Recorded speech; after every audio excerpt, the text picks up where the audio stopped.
Yo, yo, yo, what's up, what's up, what's up, what's up, beautiful people? Once again, we are here this evening. And good morning, good afternoon, good evening to wherever you find yourself. Yeah, on tonight's topic, I hope you guys are doing well wherever you are now. Tonight's topic is going to be interactions. So I would need you to kindly call in and share your ideas. Yes, especially to those who have come to Africa before, those who are in the diaspora who have been to Africa before, and one or two reasons they were not able to settle. They came with the intention of settling, but because of one or two reasons, they were not able to settle. So yeah, that's the topic for tonight. So it should be an interaction video. So I'll put in the link so you can also call in if you want to. Shout outs to everyone here. Wagwan, Medea, Grandma, Medea. For some, I believe it's the image. What kind of image are you talking about? Is it what the Africans are portraying?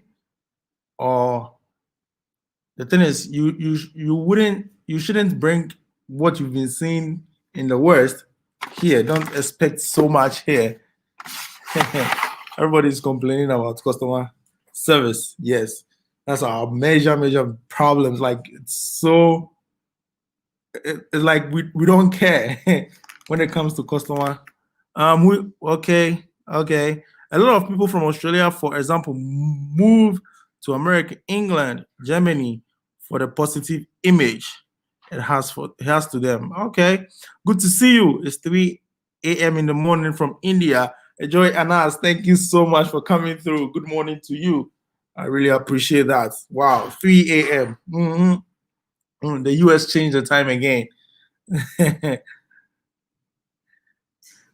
Yes, so it's going to be an interaction video, and we have 20 people in the live stream now. So if you are here, please, thank you so much for coming, and don't forget to hit a like and share to your family and friends as well.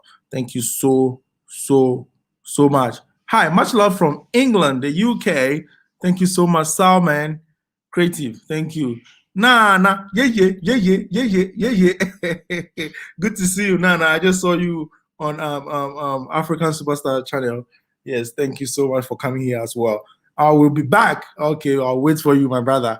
Yes, I'll wait for you. So I'll put in the link soon. Then it's just going to be interaction videos. If you're in the diaspora and you've been to Africa before, or you were born in Ghana or Africa, you left and then you automatically became a diaspora and you came back and you wanted to come and settle, but due to one or two reasons, you are not able to settle. So you can call in using the link here so that you can share your ideas or share your bro, Andy Omane Watson. Thank you so much for coming through. Thank you so much, bro.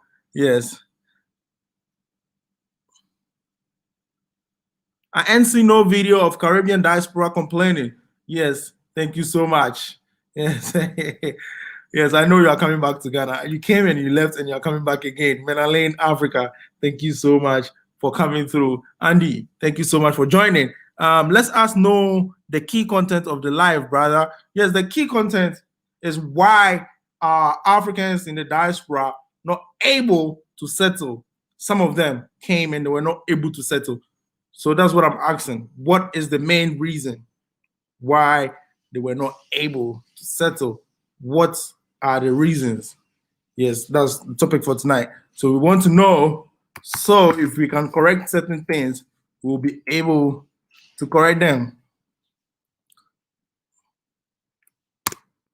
So if you just joined, please don't forget to hit the subscribe button if you are new. But if you're already here, thank you so much for returning. And please hit a like. Yes, I see almost 28 people. Yes, 28 people in the live now. Please hit the like button for me. Thank you so much.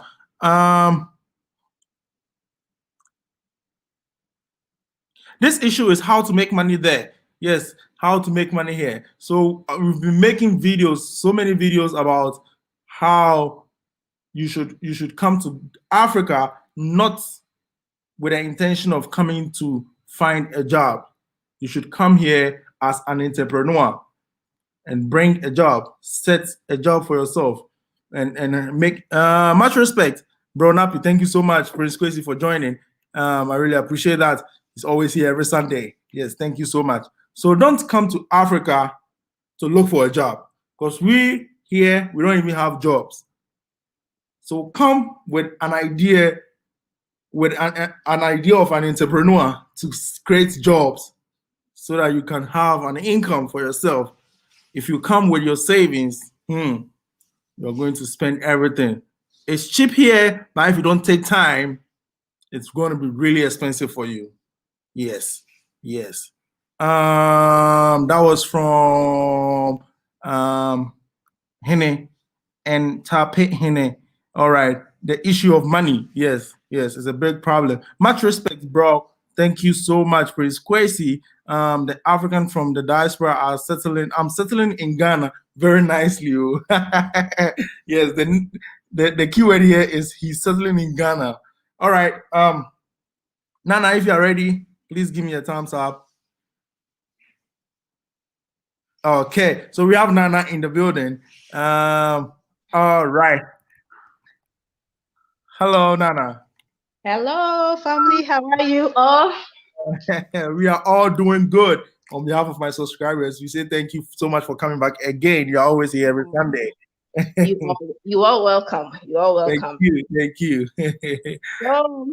Yeah, so what do you have for us tonight, or this afternoon on your side? It's afternoon on your side, I guess. Yeah, it's afternoon. Okay. Yes. All right. So what why is the diasporans have an issue in settling in Africa? Yeah. Okay, I don't think it depends on everybody and what they are, looking for. For some people, they are trying to look for money here and move back. Some are still here because of family support. But to me, I think there are some basic economic, socioeconomic infrastructures that they have to put in Africa, specifically Ghana, where I come from. And I see some recent videos of people talking about some of the things that made their settling in Ghana an issue. So I will jump in by saying these are some of the small things it's happening in Ghana specifically, making people not come here. One is poor customer service. Though Ghanaians, we have good people. I mean, the people are respectful. Right. So far, people I know. But the whole thing is in abroad, we are disciplined, for that kind of, the owner of the job is expecting you to do your best so that you also get best pay. Remember, employees are the face of every organization. And so when you perform poorly for the company, it really affects productivity too. So one, my issue is customer service. Two is the unseriousness of the youth. I think the youth are really improving from the last time I've been in Ghana for some time. I've been away for 10 years. But I see there are changes because I went to high school in Ghana and I see what is happening. Anytime I'm very bored, I go to YouTube, read. That is me because I want to know how things are going on in Ghana.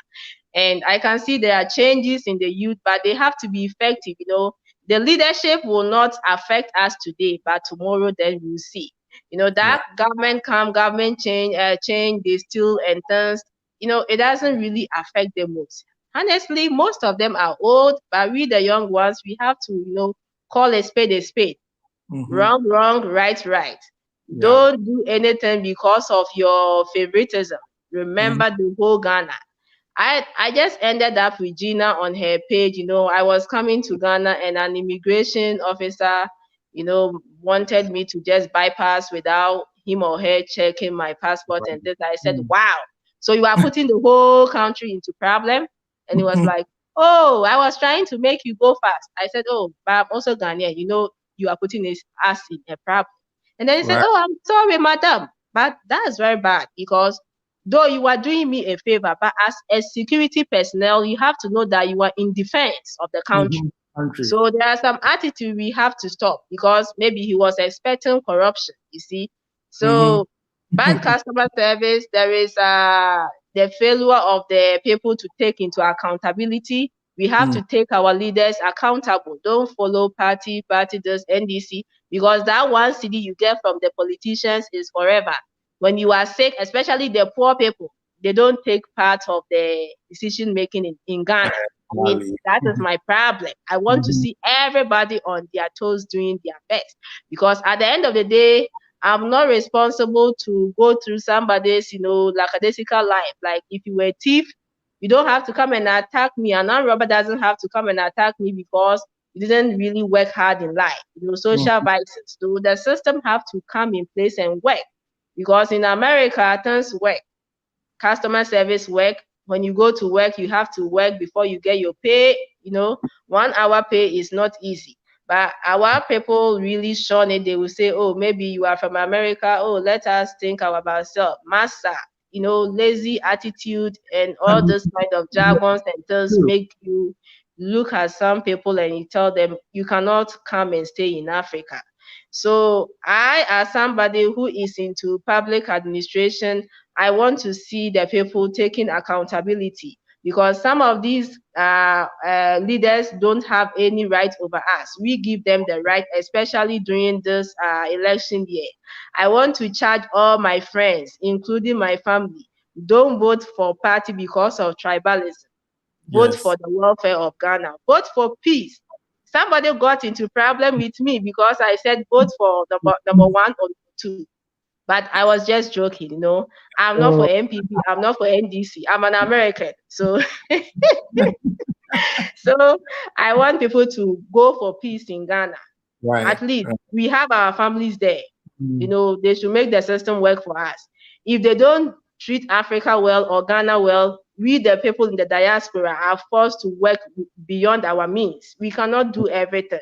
We do everything for most Africans, but they don't take us serious. We send the money, we do this, we rush here, we see what is going on, the unfair treatment we go through, but still the Africans will not listen to us. They just go here and pass by here. So why should we come there? They have to also consider us. We matter. They should listen to us. Some of our businesses are being lost and wasted because of family members. There should be laws, effective laws to protect the rights of the foreigners or the diasporans coming back. If your family member or somebody ran your business into loss, there should be some instant, justice and things for them. You shouldn't just go scot-free, because we work very hard here. Through winter, through cold, all this knows, we work very hard. It's not easy, you see. So I want to see changes. If there is no changes, I cannot come to Africa too. I know it is good there, but honestly, we are still behind. And the more they don't change, the other people are recording and showing the world. It's all over the internet. Come and see. I know these are some of the issues in Africa, but we can do better. Exactly. We can do better. Okay. We do better. Yes. Kwame Eugene says hi. He said my fantasy style. Hi, Kwame Eugene. I'm from Taprade Rapid. So hi. He got it right. Yeah. Yeah. So one question I have for you. There are some diasporans who come here and then they open companies and they support the youth and the local people.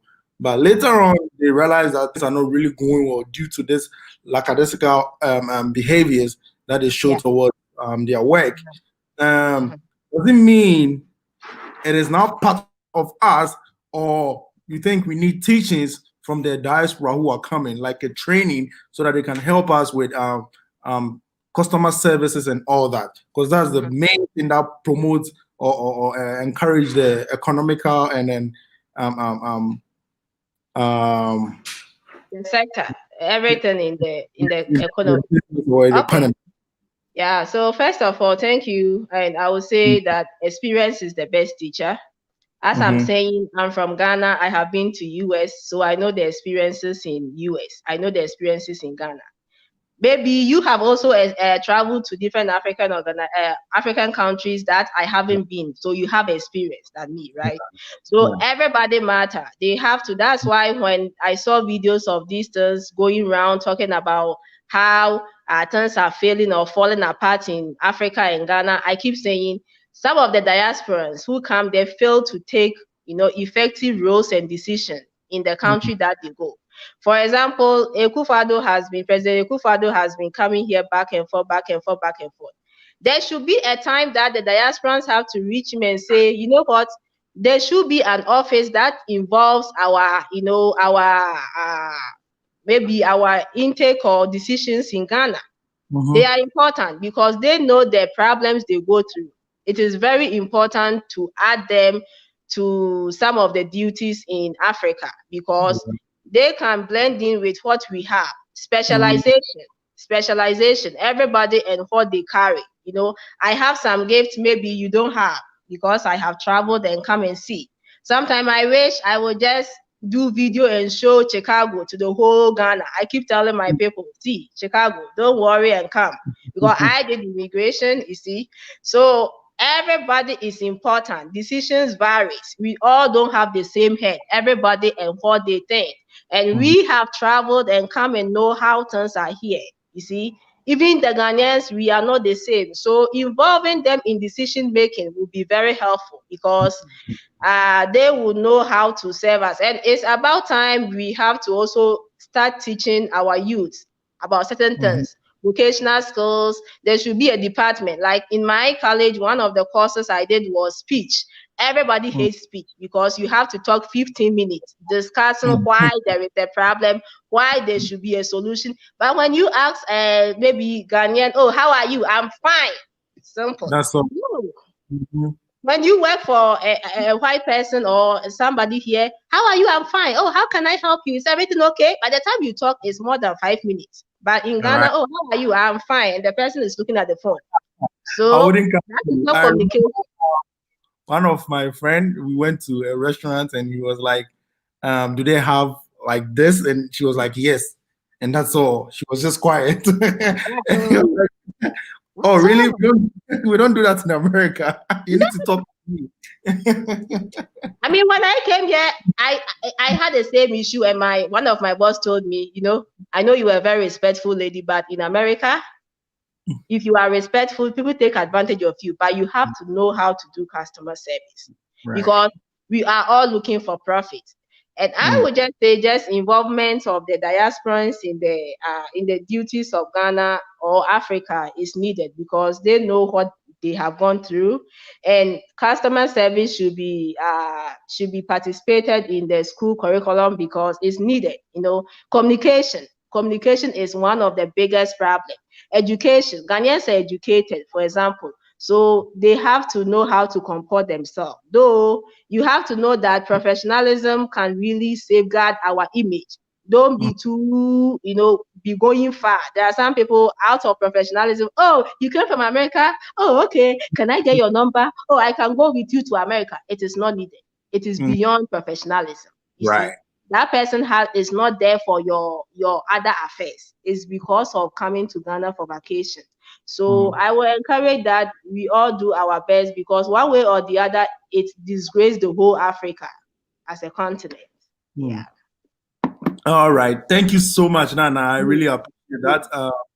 And I know you're going to come back again. So that was Nana.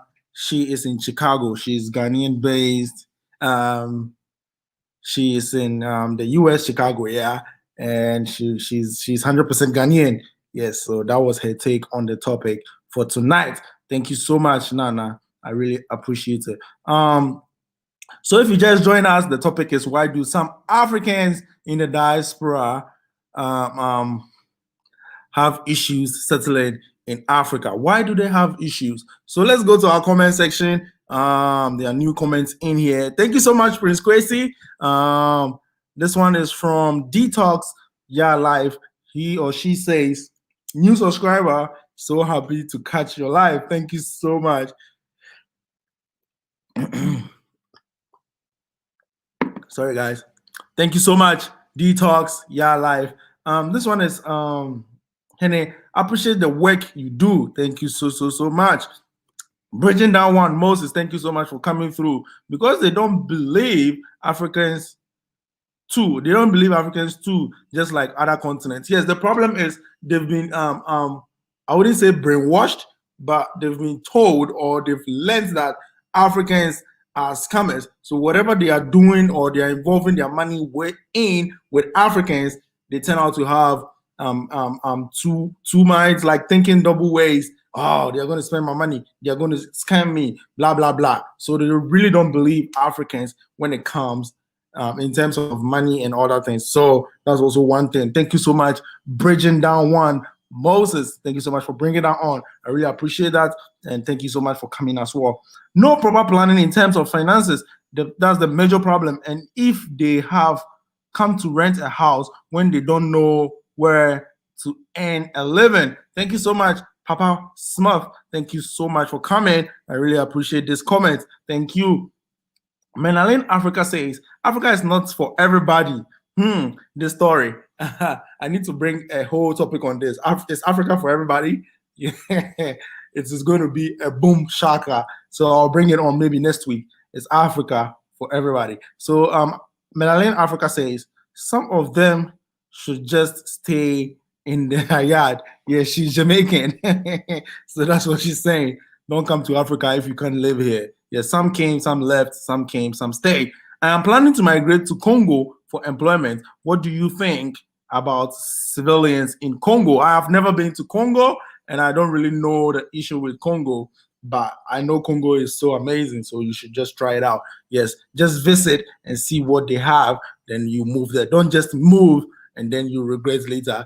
But yes, Africa has the best thing for you. So just try it, and I know you will love it. Yes, thank you so much, Ayos Anas from India. Hello, Anderson. Thank you so much. Hello. How are you doing? See, Luna says, Nappy. Thank you so much to Luna for coming. Melalin Africa again. Africa is developing, meaning it's lack a lot of things. That's where we should see the potential. Yes. If you are building a new house or you're building a skyscraper, the potential is that you will get a lot of workers, carpenters, bricklayers, concrete mixers, everything. So Africa is just like building a new house or a new skyscraper. So you will get all these people in it. So Africa is a potential place. Yes, thank you so much, Melaline Africa. Tiluna again says, let's be clear, diasporans have been returning to Africa since independence and have thrived. Things will only change when folks create opportunities to change them. Really? Thank you so much, Tiluna. Yes, we've been moving up and down. The diasporans have been moving up and down Africa since independence and even before independence. Yes, but there are so many things happening here. That's what we want to know and change. Yes, that's what she said. She is right. We make big deal about customer service. It's an industry that's a business opportunity as well. Yes, you can think of that. My friend said it. He was like, yeah, bro, we need to have training for them. It's so true. Customer service here, everybody complains. We are in it, so we know how to do with it or deal with it. But those who come from outside, the diasporas especially, don't really get it. You go to a restaurant, you need to sit and then wait for like 20 minutes. Nobody's coming to take care of you. Nobody's bringing you a menu. Then you have to call them. They come, they give you the menu, they leave. They don't say anything. They come back, they ask you, have you chosen your food? If yes, they go bring your food, and that's it. Yes, so customer service needs to be really, really tackled with. This one is from Ketchup Global. Beautiful haircut. Thank you so much, Ketchup Global. I really appreciate that. I really, really appreciate that. Bijou Noir, thank you so much for coming. Hello, family. Hello, Bijou Noir. Kwame Eugene, thank you so much. I read your comment. Stella Chanelli. Stella, thank you so much for coming through. Please bring your comments concerning this topic. Why do some Africans in the diaspora if you've been here or you are here or you know something about this, please put it in the comment there, or you can call in. You can call in through this link, and then I will add you up to the live chat so that we can get a fair idea of whatever you have. My friend, thank you so much. Chantal, should I join your live today? Yes, please do, and share your ideas. What is making Africans in the diaspora not settle in Africa? Yes, what is it? What is the major thing that you think this is not making Africans in the diaspora? In fact, some not stay. There are so many of them who stay or settle, but they don't really enjoy. They only enjoy some part of it. You're not going to enjoy it 100%. You know what I mean? So Chantel, please call in and then share your ideas. Chantel, join. Everybody's saying join. Please join. All right. Hi. Thank you so much for coming. Oh, I lost it again. Thank you so much for coming, BME. Thank you so much for coming. I really appreciate that. I think folks are too hard. Also, colonization is a real problem. Diasporans get upset because Black Americans might treat European tourists better. It's conditioning. They are not so hospitable in EU, that's Europe or European Union. I've never been to Europe before. Okay, thank you so much, Luna, for bringing that on. Chantel, you know, in Europe, the waiters do not interact with you either. Only Americans complain because they are babied too much. America seems to be heaven. Chantel, you are bringing trouble. Call in, Chantel, call in. The link is there. Thank you so much. Exactly, Chantel, yes. We are waiting for you. Chantel, everybody's waiting for you to call in. Excellent information. Do you think African corporations would work with the consultants who train customer service staff? All right, most of the universities in Ghana, especially the school I went to, had a hospitality school or hospitality faculty, which teaches customer service and blah blah blah. But most of them come out to do something else. Especially me, I'm a professional graphic designer, but now I'm doing YouTube, and my professionals tend to something else. All right. So most of the studies we do in school literally changes when we are out of school. So there are some schools that train students to become good customer service, provide good customer services. But now here we are. It's still not working well. Is it Kwame Eugene the musician? No. Nana. Okay. Annette says, Nana, yes, you gave a beautiful speech out there. It's because of history of slavery, Jim Crow, etc. It's rude to treat service people like they are your mate. Here. That's amazing. Chicago is my hometown. Nana, this one is from Simons. Chicago is my hometown. Brainwashed for sure. Nah, Master, I'm not just coming using the singer. Blackmail TV. Much love, bro, from Blackmail TV. Thank you so much, bro. I really appreciate that. Lord, where is the link? This is the link. This is the link. Please don't think you've not seen it. I know you've seen it. Please call in. Chantel, call in. I love the massa. Yes.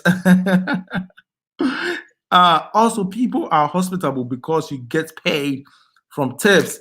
So the friendlier you are, the more you are likely to get tipped. Okay. Yes, I know that is a big deal in the US, getting tips. It's a big deal. We don't care about that here in Ghana. It's cursed. All right. Biami says, but I do believe that it's changing now though. A lot of the diaspora are finding the worth and net worth of Africa, especially with the high profile connections. Thank you so much, Biami. This one is from Prince Kwesi, my own man. The problem for these or those Africans in the diaspora is they failed to conduct proper research for their individual and family situation. They must know their budget and have enough funds to last for 5 years. Wow. Thank you so much, Prince Kwesi. This really makes so much sense. It makes so much sense. They only watch videos and we say Africa is cheap. Come to Africa, and they just pick their bags and boom, they're in Africa with no funds. Thank you so much, Prince Kwesi. I'm well, Kwame. I trust you're doing same. Okay, that goes to Kwame. Nappy, we miss you. Stephen Kobia, thank you so much. I miss you, bro. I'm back again. Yes. No, sir. Me not like the way live stream y'all look. And my Jamaican friends are here. Please call in, Chantel, do it. No, winter is coming, so I'm not really happy now. Yes, before they move to Africa to start a business, the business may not be profitable in the first few years. They have to understand the culture in regards to the punctuality, customer service. Exactly. So many excuses will come when you have employees. This will call you, oh, I just got emergency, and the communication is so bad. One thing too, communication is so bad, and I play part of it. I'm trying to change, and yes, I'm 50% upwards. I'm going to change soon. Yes, communication is so bad. Thank you, Prince Kwesi. He is in Ghana now, and he is experiencing it. He's been in Ghana for like 3 times, and now he's here to stay. So he knows everything. When I tell you everything, he knows everything. Yeah. Nelson. The whole problem is mindset. Nelson, thank you so much. Thank you so much for coming as well. It's been a very long time. I have a job for you. I'll contact you and then we'll talk. Nelson, it's been a very, very long time. Thank you so much for returning. Yes, he says it's the mindset. The problem is the mindset. And it's so true. It's so true. Chantal, you Jamaican? Yes, Chantal is Jamaican. All right. So bring in your comments. Let me read them. Yes. BME says, I was literally speaking about the bad customer service within the Black community. Black businesses need to take pride in Black excellence. They just don't care. One big problem again. They just don't care. It's so true. They just don't care. Thank you so much, BME. There are YouTube videos all over the internet, those African in the diaspora, to check out the infrastructure so they can be prepared to endure the potholes, that roads. Thank you so much. Thank you, Prince Kwesi. Like, you're just hitting on the point, boom, boom, boom, with facts. That's so true. They come and they complain too much. Oh, so many potholes, so many dirt roads. I can't do it. I can't be walking, blah, blah, blah. So many stones on the road, rocks on the road. This is what we are in. This is what we are trying to change. We are developing. We are not a developed country. We are trying to change from bad to good. We are trying our best. So when you're doing your research, do every single research you should know. Don't expect anything better or worse, something intermediate. So when you're coming to Africa, in fact, research about your doorstep, where you're going to even live. Research about the doorstep. Yes, thank you so much. Funny Pages says it is free choice decision. Here is where your heart is. Wow, you are the first one to pronounce my name right on your live. Yeah, sometimes I struggle with certain names, but your name, I've been watching your videos all the time, so your name, I can never forget how to pronounce it. Okay. Simons, thank you so much. BME, okay, this one is from Kwame Eugene to BME. Customer service and most Black businesses are enemies. As soon as you call them out, they start to curse. Oh my God.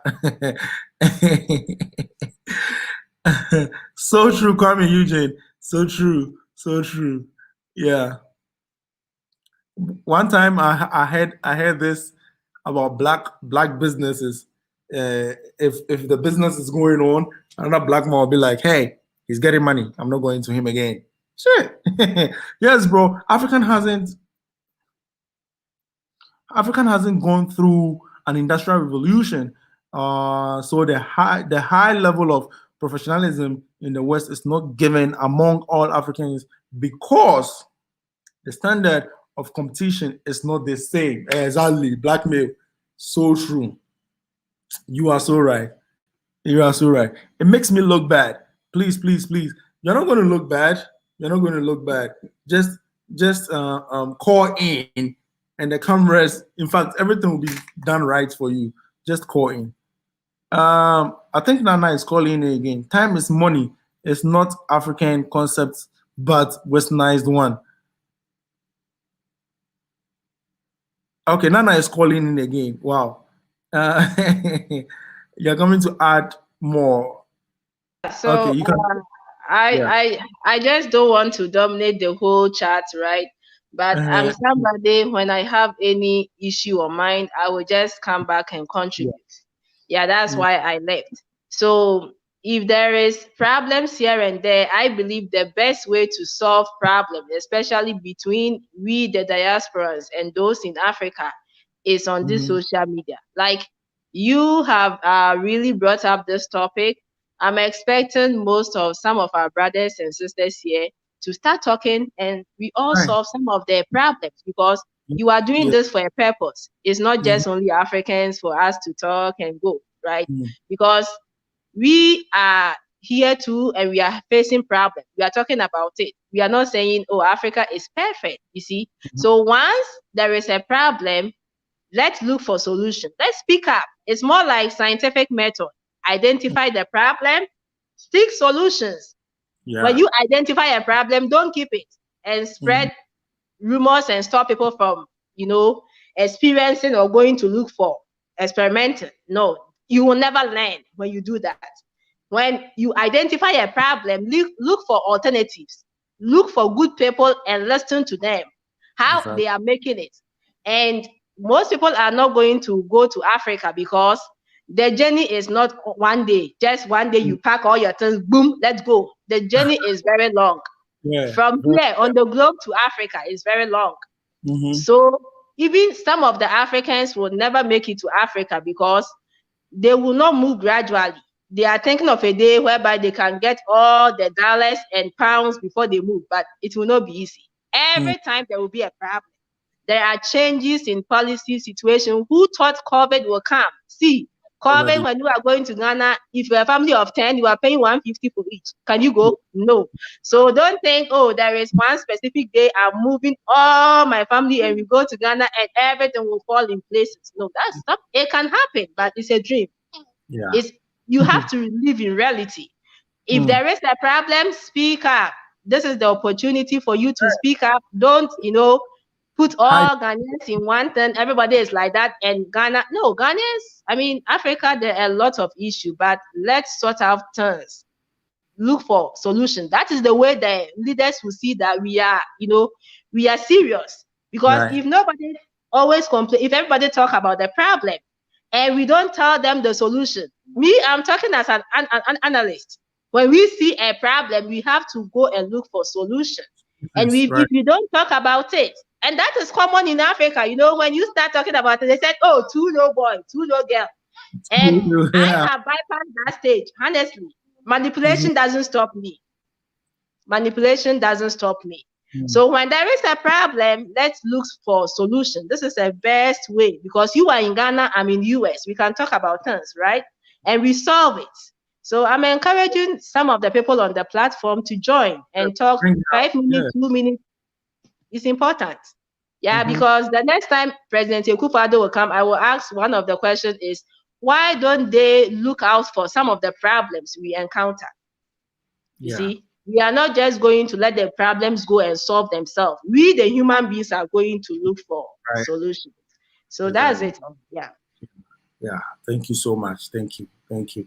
So what Nana is trying to say is, this is the time to bring out the problems so that we will know how to solve it right here. If we don't talk about the problems, how are we going to be able to solve it? So now we are talking about customer service. bad customer service here in Africa. I'm in Ghana and I've seen it myself. So how do we solve it? By having workshops. By having workshops. And even if it's not going to be grand workshops, it can be you, the person, talking to the waiter or the waitress, advising them on certain things. They might learn from you. Don't take it as an offense that, oh, he didn't or she didn't serve me well. She didn't give me the best customer service. So, oh, I'm not going to talk to her or talk to him. Please take time, explain certain things to them. Tilt them on certain things. They will grab something. So it's time that you and I teaches them something. You have to teach them something. So when you go to a restaurant or whatever here in Ghana or in Africa, please, if you don't get a best customer service, try and teach them with whatever you've learned. So this is it. First, we've spoken about customer service. Any problem why you weren't able to settle in Africa? Why were you not able to settle in Africa? Find another video stream for me. Wow. Can you think of any video stream? She's saying she doesn't want to look bad in the video. That's why she's not calling, because of StreamYard. Iron Lady. Is this the Iron Lady I know? Yes. Thank you so much for joining. America is full of so-called my rights. I know my rights. I know my rights. I know my rights. And when you get to the continent with the expectation, it leads to frustration and leads to repay back to the Western world. Thank you so much, Iron Lady. It makes so much sense. Plus, it's about the mindset of the people on both sides. Bro, thank you so much for bringing that on as well. Shout outs to the host. Thank you, Nira256. 256 is Uganda. Yes, 256 is Uganda. Thank you so much. Ghana is cheaper than the US in some ways, but very expensive in other ways. If I thought I could not survive with my $7, I would have not picked up and moved. Thank you. Thank you. Thank you. Ghana is really cheap. But if you don't move on certain ways, it's going to be really, really expensive for you. And it's so much expensive. In fact, it's so expensive to the extent that when you try to live on the standards of a Western world, of a Westerner, let me use that word. You're trying to live the standard of a Westerner because you're coming from the West, it's going to be so expensive for you. Because there are certain things that you pay for, you don't get. It's not scam. I'm talking about electricity. I'm talking about internet. So why am I saying electricity? You pay for electricity, but the power will go off. You need power for your computers. You need power to charge your phones. You've paid for it, but you're not getting it fully. Why did I say internet? You pay for internet, so expensive, and then you don't get it working so well. So that's some of the things that makes Ghana expensive. You pay internet for like $100 a month. It's not equivalent. It's equivalent to $85, $90. You pay that for a month, and you don't get good or speed. Speed. The internet is not very fast. So that's also a big problem here that makes Ghana not cheap. Thank you so much, Prince Kwesi, for bringing that on. Nelson Zanzia says, Senyenge says, the problem in the difference in culture and social life, which the returnees don't keep in mind. They expect a first-class world country in the third-class world country, which won't happen. The comparison, yes, please, please, please, please, and please again. If you are coming to Africa, take that mindset of that you are coming, because we always make videos telling you guys that, oh, it's beautiful here, it's blah, blah. No, it is beautiful, but don't bring the mindset that you are going to have everything just like the first-class world countries. Come with a mentality that you are coming to start from a third world country where you don't get 100% power, where you don't get good internet, where you can get everything you want, but not on a silver platter.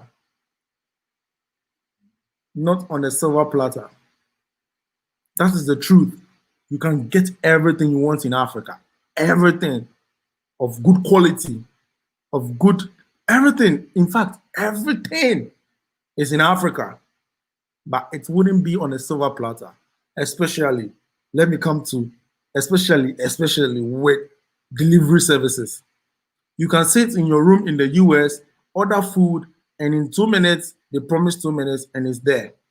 There are delivery services here in Ghana. There are delivery services here in Africa as a whole.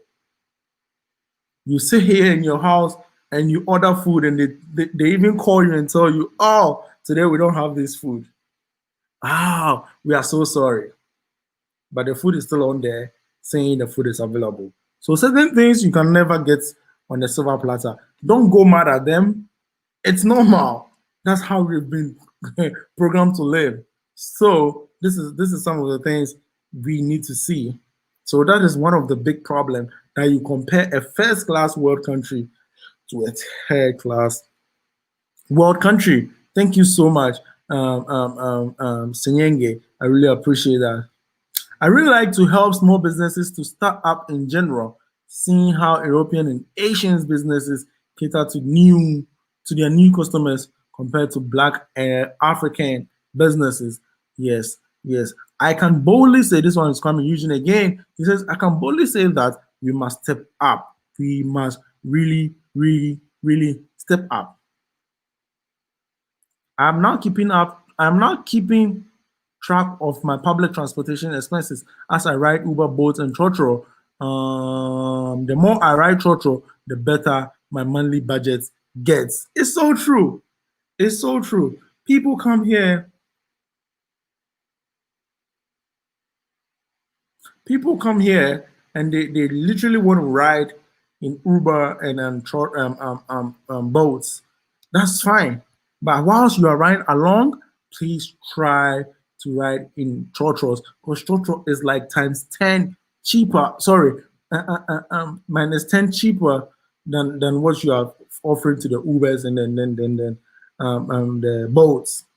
It's just that it's crowded, it's slow, but very efficient. Efficient in a way that it's cheap and it will definitely take you to where you're going to. So please, yes, that is it. I have crashed in a barrel. It's true. They make so much noise and they can't climb up. We are waiting for Chantel. Chantel, everybody's waiting for you. Are you gone? You almost have to have a white face or Blasian face as the front for your businesses, or in order to have a large African customer base here in Africa and the US. Gina's lifestyle. What's up, Nappy? Thank you so much, Gina, for coming through. I really appreciate it. What's up with you too? Fantahima, I'm not coming on. You see, shy girl, she's gone. StreamYard cover pato. What does she mean? What does she mean? Please, someone help us. I want to give my US dollars to Africans running a great business. Thank you so much, Kwesi, Prince Kwesi. Really appreciate that. Soga Family TV just joining. Soga Family TV, thank you so much. We are still waiting for you, for you to come home. Yes, very soon she'll be home. I am leaving. Sorry, this one is from Prince Kwesi. I'm still reading the comments, because the comments are needed to be read, because we are tonight's video is full of interactions. That's why I'm reading only the comments. I am loving, and if you want to call through, if you want to join the live stream, so this is the link to call in to join the live stream. I'm loving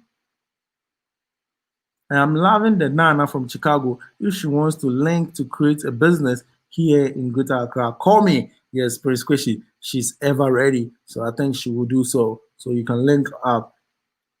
Imelda Wendy says, following. Thank you so much for following. Kwame Eugene, I know that's awful. How can you question a customer about what they want to order.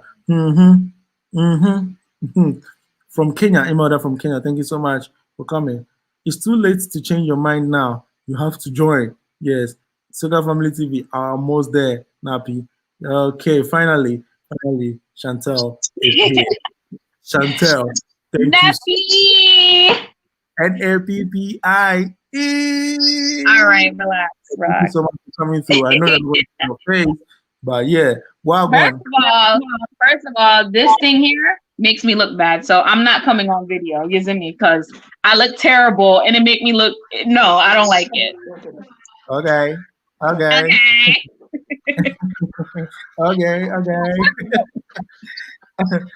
Okay, so what do you have for us tonight on the topic? Why do some Africans in the diaspora in Africa? What do you have for us tonight? First time ever being on the live. So what? Oh, so when I chat patois in the chat, you don't like it, but now you want to come chat patois to me. Chantal, you are Jamaican? Yes, girl. Big up. We taking over Nappy Live tonight. Yes. Do your thing. I want Nappy bread. Hi, Soga Family TV. Oh my gosh. I come on video, but gosh, man, this thing look horrible. It's fine. Come up. No, it looked terrible. Hold on, how you switch the video? Kim Kardashian, come up. Just come up. They talk about you look great, Chantal. If y'all see me in my bonnet right now, but I look great. Don't worry, just come up. We come on Nappy Briggs is all love. There's nothing else. All love. Hold on. I don't like the way this looks. No, it's like, why is it over here? Like, what am I looking at? See, this way. This way is okay. So bring your face. Very good. That's it. You are perfect. I go this way? Melanin popping. I don't like the way this looks. Like, why does it look like this? All right, man. No, me not like it. You not like I don't like it. Okay. What do you have for us tonight? What do you think about some of these Africans in the diaspora having issues in settling in Africa? They come and they leave. It's challenging. Oh, sorry. You go ahead, Chantal. Sorry. No, go first. I have to figure out my life right now. Hold on. I gotta figure out life. So Nappy. For myself. So as you know, I'm coming. And I should be there very soon. By next month, I should be there. But we started building our home, and I'm telling you, like, I don't think sometimes they remember that we coming over have no money, So now people are charging me arm, leg, foot, chicken, everything for one thing, man. Like just to do the roof, to do little, obviously it's a lot of money, but like when we check with somebody else, they're like, really? That's how much you're paying? I'm like, what do you mean? Is that how much it costs? Like, and then obviously, like, you're trying to ensure that you do your little research here or there, double checking, but you really got to know the language to do all of that double checking, So by the time we get to it, okay, I'll give you a real life example, okay? All right. Someone was charging us to wire our house, and he gave us a quote. First he said, just give me something. Okay? We said, no, tell us a number because we don't want that to start now and then end somewhere else, right? Yeah. So he told us 12,000 Ghana cedis to wire let's say it's a 3-bedroom house. 12,000 Ghana cedis. Okay, we shop around. Okay, we got to someone. Now the person said 1,500. From $12,000 to 1,500. Like, how many households were we gonna feed? Like, so that challenge, it's like putting another boys' quarters. It's a 1-bedroom house. Exactly. So you have like for us, that's one of our challenges. So like for me, we're trying to come over, but you know, you're squeezing out the most. Whomever that one person is, because obviously it's not everyone. Yeah. That one person was squeezing out the most out of us. So it's like by the time you get there, you have no little savings, or you don't have a lot of savings left. Yes, exactly. So that's also one problem. That's He's also always in one my face. pushing away the diaspora, because if you're not so strong to see other prices, you would have been convinced to pay the 12,000, and later when you realize, you'll be like, oh, I've been scammed, I'm not doing this anymore, and you just end up selling the house or whatever, and then let's come to Africa again. Exactly. Yeah. Exactly. And I'm hoping to come back to continue to build. Right. Even though I don't have, you know, most of us coming over don't have no millions. So we're trying, you know. So please. If it wasn't YouTube, I wouldn't know so many things like this. I would just be like the normal Ghanaian thinking they're coming with millions. Right? No. Chantal, unmute your mic. Oh, wait, hold on. This whole time I'm about to just start talking.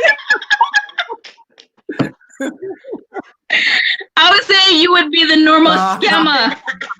Oh, why did you say it? I wish your mic was still muted. No, because you said that if you weren't exposed to things because of YouTube, you would be like everybody else. Sorry to say, when you come to Ghana, they're going to call you like the normal Ghanaian, or a layman who is Ghanaian is going to call you Obroni, which is white lady. They can't tell the difference between. Mega talk patois. Mega say wagwa, my brother. Wagwa, my sister. For them, no something worse than the money. Yes, right. Yes, they can say you are Jamaican, but when you start speaking, having the accent, they're going to call you Obroni. So, Chantal, you were about to say something. Please go on. Listen, you see, what you said before what? Before I bring my question. All right, so let me just give my little 2 cents before I get the people in the chat upset. So I feel like, and you know, this isn't really me licking out against like Americans, because you know, I was born abroad, but I grew up in Jamaica from I was small, right? So my culture is instilled in me. The difference between me and any other person who comes from a certain background, we were raised around our culture, and regular Black Americans just don't really have culture, right? So the thing with Americans, they come to Ghana, and all right, for example, like me, Jamaican, right? So I'm used to seeing goats outside. I'm used to rooster. I'm used to seeing like cockfights. I'm used to seeing just animals, mongrel dog. I'm used to everything, you know, like mongrel dog is like regular dog, stray dog. So I'm used to like just seeing certain things in Jamaica. I'm used to doom sore, you know, that's if regular Americans listening, that's when you lose power. I'm used to certain things. So for me, when I come to Ghana, it's like home, you know, and I'm used to in Jamaica. Sometimes they do it to me and they know I'm Jamaican. I have to be like, $300 for what? Like, I'm not paying $300. It costs $150. Charge me $150 like a local. And they were like, oh, all right, sorry.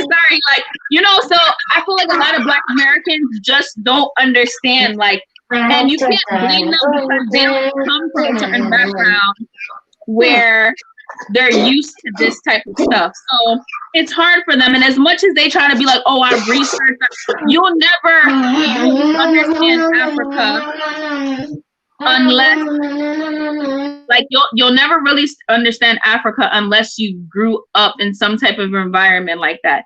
Regardless, it's really going to be hard for you. You know, like, it'll really be hard for someone who's Black American to come there and come transition. You can research how many hours, you can do anything you want to do, but it's never going to be enough because you didn't grow like that from you were small. You know, like, again, like I said, people from the Caribbean, people from different parts of the world who come from Trini, Bayesian, people from like all over, like we're used to certain things. So for us, it's an easy transition. Other people, it will never be easy for you. And that's why when you come there and you have this mindset that, you know, customer service. I'm not saying customer service isn't good, because when I'm here in America, I want customer service. But I know when I go to Jamaica, I'm going to deal with a bunch of attitude. I'm going to deal with a bunch of this and that. And I've just learned to know that, like, this is just how it is. You understand? So, or let me say you overstand, like, you know what I'm saying? So like certain things you just won't, I hope she's pretty, Kwame. I hope she's pretty, this Ghanaian actress. It's like, I'm gonna say thank you. All right, sorry, I'm looking at your YouTube on my phone too. So yeah, like, you won't understand. Like, you'll never really fully understand unless you've lived a life, or unless you're willing to break that American mindset that you have.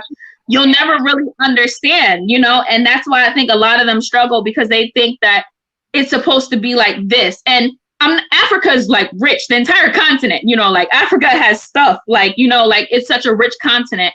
But, and you guys may kind of lick out against me for saying this, you know, to me, most of the countries are a bit third world countries, but I'm not saying that to be disrespectful. I'm just saying it like, most of the countries don't look like South Africa, you know, because you see how South Africa is real, like developed and highways, and it looks like America.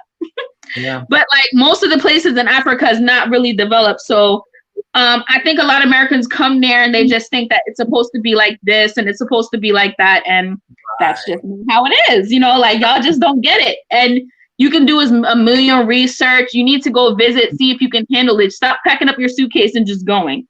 You need to visit. You need to make connections. You need to do a lot of stuff. You feel like America don't have potholes? America has potholes. Hey, let me tell you something. You know how much times pothole mush up my wheel alignment over here? And I have to go get a wheel alignment now? Like, you know how much, and I'm used, when I say Jamaica have some big potholes look like craters. They look like some asteroid dropping the ground in Jamaica. Like, potholes huge, yo, mush up all 4 tires. Like, talk about potholes. But talk about potholes in Jamaica, like mush up all 4 wheels. Like, you know, some of the same things. Yeah, so it's like I said, it will come, and most of the time, government, I don't want to say this on your channel, but they don't want to fix nothing until election time. But you know, like same thing with Jamaica. They don't want to fix nothing until election time, you know, like, but we're used to it. That's all. Okay, so I see Peace said, don't say developing countries, don't use third world countries. I come from Jamaica, and Jamaica is still a third world country as well. So when I say third world, I don't mean to say it as disrespect. Before I said third world country, you notice I said Africa is the richest continent. So don't take it as a disrespect, but I understand what you're saying, your feedback saying developing, but let me stop talking because you got like 6 people on here. All right, I'm done. All right. No, stay there. I'm going to bring you a question. So that family TV, I'm coming back to you. Let me welcome Blackmail TV. Blackmail TV family, thank you so much for joining. And Brian, thank you so much for joining. Also, Aquaba Ghana, really appreciate that. Before we continue, let me start with Blackmail TV. Blackmail TV, you're welcome once again. Can you hear me? Loud and clear. What's going on, Aquaba? What's going on, Nappy? How you doing? Everything's okay here. I'm doing well. Thanks for letting me join the conversation. Hi, ladies. Hi, Chantel. I didn't catch the other sister's name. Hi. It's Kayan. Oh, Sloga. Kayan. Nice to meet you. Great conversation, guys. Great conversation. Great topic, Nappy. I really appreciate Thank you so much. Thank you. You guys touched on a whole load of things. You see what I'm saying? And it's like they need to be a conversation in itself. You see what I'm saying? So I hope Nappy can come back, you know, and pick up on some of the points and continue the conversation. You see what I'm saying? Yeah, because it's definitely something that. Go ahead. Yeah, I said it's going to continue next week. Because I think Oh, good. Today. So go. Give me your question. You said you were gonna ask a question. All right. You are Nigerian. You were born in Nigeria, and you are in the UK now. So you're going to talk for Nigeria. Yes. What do you think Africans in the diaspora? What do you think they have issues with in Africa that is not making them settle in Africa? Some of them, they come and they leave. So what is Okay. making them not settle? Okay. Like you said, like the lady said before, it's a number of things. It's not going to be one thing in particular, you know. So what I'm going to do, I'm going to try to touch on a few things from my perspective. You see what I'm saying? It's different for everyone, of course. You see what I'm saying? Because everyone's coming from different backgrounds and stuff and different societies. But while you guys were talking, I was just making a few notes about some of the things that you were saying, and I'm going to touch on 4 things to begin with, right? So the first thing, mindset. When you were speaking earlier about the mindset, you know, having the difference between Africa and the diasporans, I think a lot of diasporans, and I think Chantel hit it on the head when she said there's potholes in Jamaica too. Do you see what I'm saying? She's lived in that part of the world, so she understands that there's certain parts of the world that is not as developed as the West. Do you see what I'm saying? And a lot of diasporans make the assumption that, you know, what they see in the West is like that everywhere in the world. You see what I'm saying? Because when you see on the TV, they're not necessarily showing you that part. When they show you Africa, they're showing you lions and tigers and Serengeti and somewhere in Kenya somewhere. You see what I'm saying? So, you know, it's a culture shock, and it would be a culture shock. So one of those things I would say is the main thing is the culture shock. When they come over, they're like, hey, there's animals running in the street. You know, you touched on the professionalism and the way, you know, they interact. You know, how, you know, they've touched on, you know, when they come over, how people take advantage because they think they've got money, you know, and diasporans don't realize that from an African's point of view, everybody in the West is rich. The streets are paved with gold, you know, money falls from the trees, you know, there's a fat guy, you know, the Monopoly guy, you know, you think there's a Monopoly guy running around giving people bags of 200 pounds and, you know, that's us not real. You know what I'm saying? So diasporans need to understand this, you see what I'm saying? And when they go on the continent, you know, when I went, the last time I was in Nigeria, right? I'll be honest to God, true story, right? When I touched down in Nigeria, because I know the mindset of the Africans, right, that are on the continent at that time, I'm coming with a bit of loose cash, right? So when I go to the airport, for example, I'm going through the airport and I'm seeing the queue. I'm not waiting in the queue for all of that because I know this is Africa, baby. This is TIA. You know, what the West get to do, the white man gets to do in the West, I can do here. So I go straight to the sergeant. I'll be like, what's going on, bro? Can we have a conversation? You know, how's your family doing? You know, I see that they need a bit of support, so I'm here to support. And I give the guys some support. I'll be very, you know, good in my words. I'll give the guys some support, you know what I mean? Maybe a pizza or something like that, you know what I'm saying? I'll make sure his other guards got a bit of pizza, something for their family. And before you know it, my bags are collected. I'm through the checkout. I don't have no problems. This is what I'm trying to say is the benefit, right? Rather than us looking at it as a negative, I look at that as a benefit. You see what I'm saying? Because I can't do that in the West. I can't come over here and, you know, talk to a police officer and pay for these pizza and a cup of coffee and, you know, you'd be like, yeah, bro, go. Yeah. Oh. So go ahead. Sorry. Now we have about 8 people. Wow. I can't join more than 6 people on the live. So what I'm going to do is you just have 1 minute to talk, and then I'll join the others. So there are people waiting behind. Iron Lady and Nana waiting. So Blackmail, I'll come bac to you. Let me finish with Sugar Family. Just give me your last words before you leave. I know you want to go now. So I can add up. Okay, I'll say peace out, everyone. I'll be in Ghana in a couple of weeks and hope to see every one of the youth. You want me to talk Fatwa? All right. Exactly. We'll have it like that. So, all right, everybody. Peace out. You see the youth them attack, the youth them come together. We're gonna change the narrative. Let's do it. Yes, sure. Thank you so much for coming. All right. I really Peace. appreciate that. We're going to see you next week. All right. Now I can join one more person. Yes. So let me go to Brian. Hello, Brian. Thank you so much for waiting, and thank you so much for your patience. Hello, Brian. Can you hear me now, Mr. Nappy? Yes, sure. Thank you so much. Yes. Very good. Very good conversation. Very good panels so far. Well, here's my take on it. I'm just skip through the traits and all that type of stuff. Yeah. In regards to the diaspora, and one of the young lady with the little headgear, with the glasses, pretty much, said it. It depends on where you come from, the diaspora.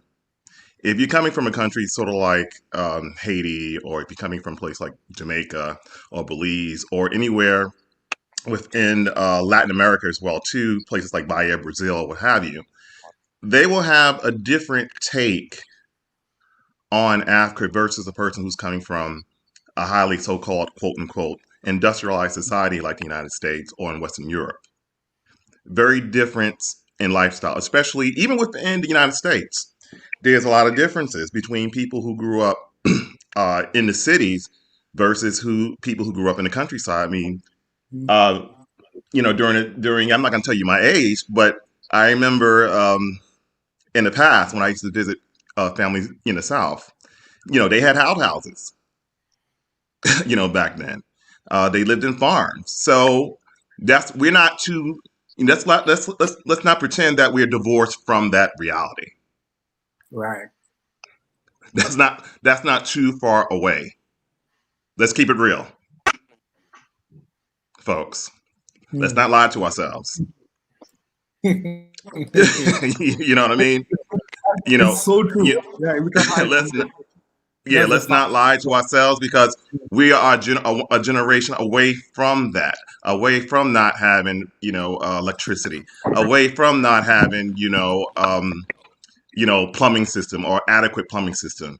My family got that, because my family had a farm in the Carolinas, to the 1970s and 80s.